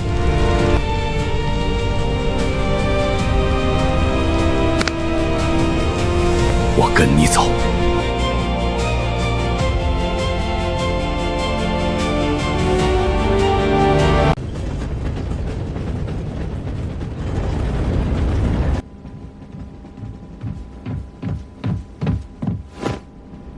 营长，前方侦察报告。主攻岭方向，发现日军第2师团残部约8000人，正狼狈地向春城方向撤退。他们的后卫部队为了阻挡我们追击，在前方3公里的铁路线上埋了大量子地雷，还故意炸断了一段铁轨。铁轨扭曲变形，枕木被炸成碎片。工兵初步勘察，抢修至少需要2个小时。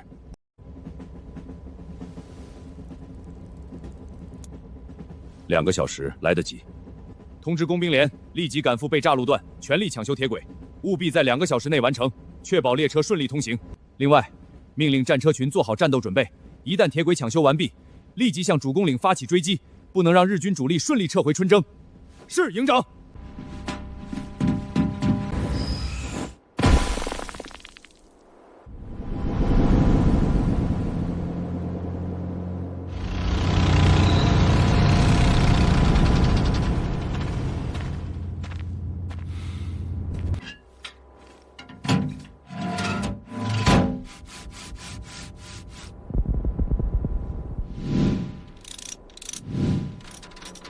主攻领扼守沈城到春城的要道，公路南北贯通，两旁丘陵低矮平缓，视野开阔，是设伏阻击追兵的好地方。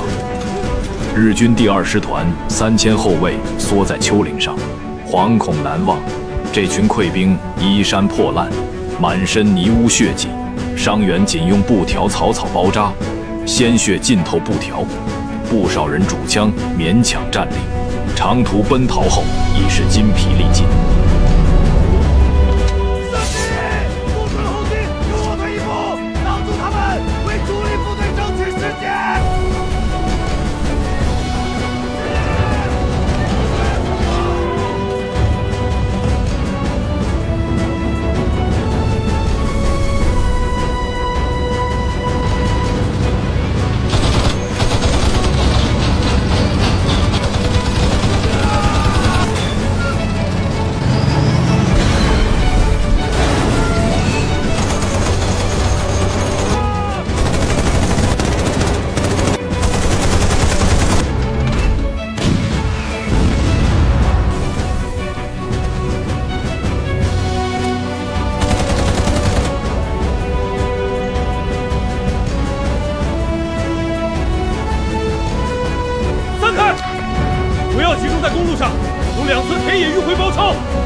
全力摧毁他们的火炮，打破他们的阻击。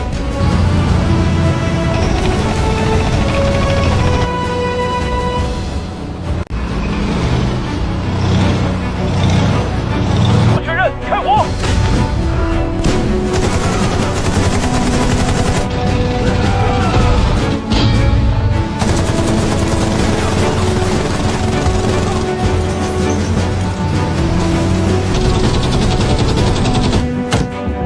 命令各单位立即展开战术机动。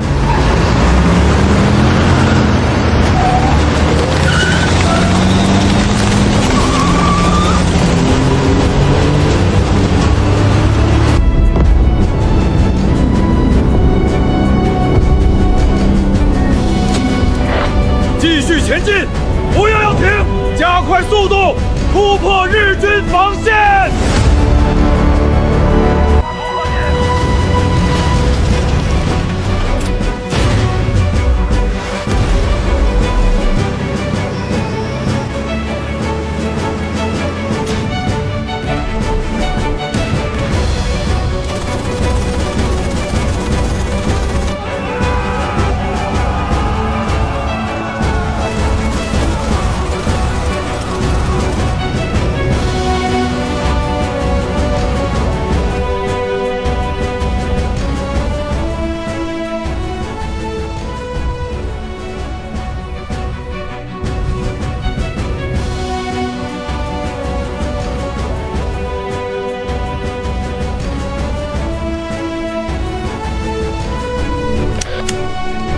通知旅长，主攻岭拿下了，共歼灭日军1200人，日军后备部队已被全部清除，我们将立即跟进，继续追击。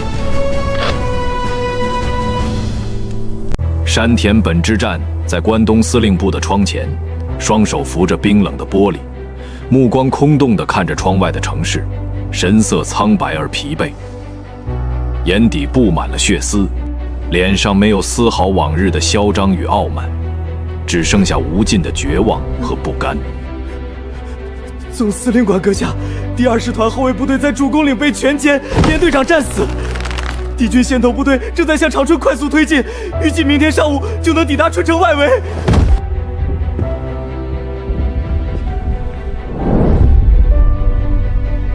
第5师团呢？第6师团呢？他们在哪里？为什么不组织防御？回总司令官阁下，2个师团的兵力加起来不到2万人，装备也严重不足，根本无法组织起有效的防御。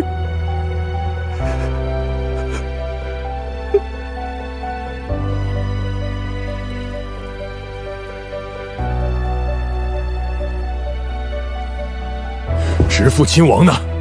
他安全抵达哈尔城了吗？回总司令官阁下，新王殿下已经安全送到哈尔城了。第一机器参部正全力保护亲王殿下的安全。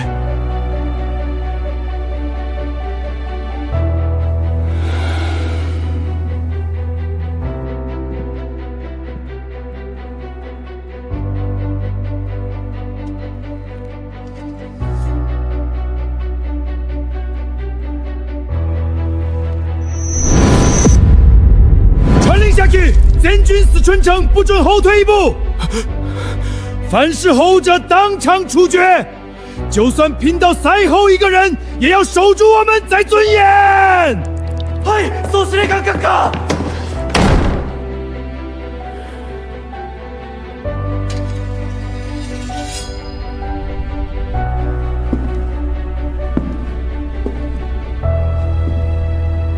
春城，日军在东北最后的希望，坐落在松辽平原的中心。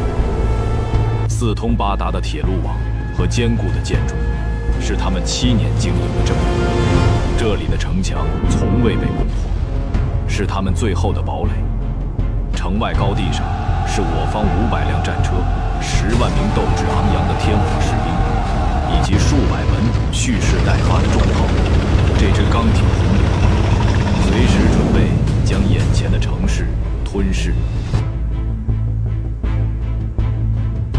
炮兵准备开火，目标春城城南门城墙，全力轰击，不留死角，务必在30分钟内炸开城墙缺口。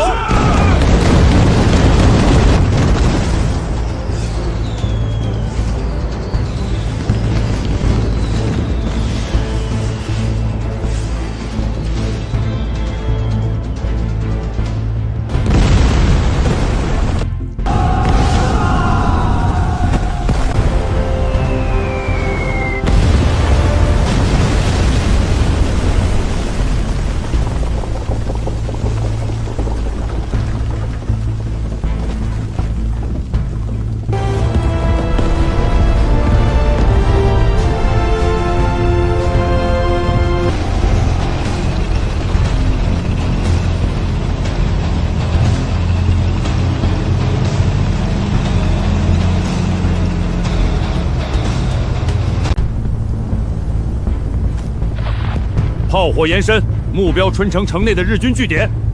第一波战车群发起冲锋，突破城墙缺口，冲进春城。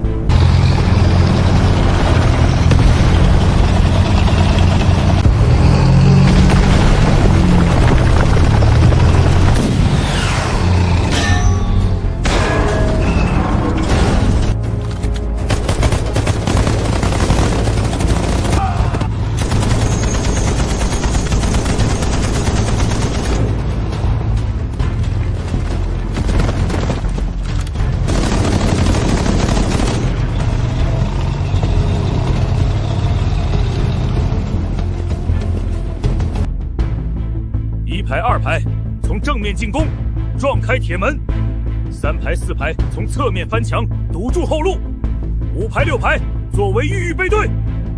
是连长。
先动向！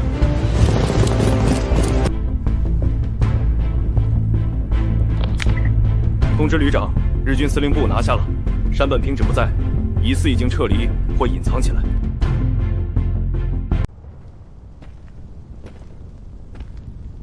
春城的兵工厂是东北最大的兵工厂，东营人在这里造枪、造炮、造坦克。现在，他们要走了，却一把火把它烧了。他们的心太狠了。能救吗？有没有可能保住部分设备？救不了了，已经烧了1天1夜了，厂房、设备都被烧得面目全非，只剩下一片废墟，什么都留不下来了。但是，我们能建新的，我们能建比它更好、更大的兵工厂。我们要用自己造的武器，守护我们的家园。你说的对，我们能建新的，而且能建得更好。只要我们团结一心，就没有克服不了的困难。下一步呢？哈尔城，关东军最后的据点，直父亲王在那里。还有残余的日军部队，我们必须拿下哈尔城，彻底清除东北的日军残部，然后南下华北、华中、华南。我们要一路南下，把所有的东瀛人全部赶出华国，还华国人民一个完整的家园。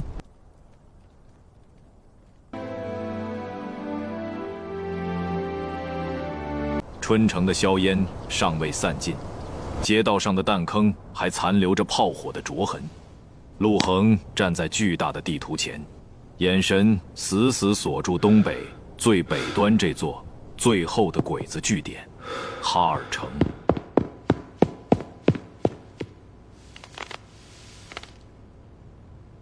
旅长，侦察报告：哈尔城方向鬼子实际兵力约25000人，其中第一师团残部8000人，主要部署在城南防线，配备75毫米野战炮12门，970中型坦克8辆。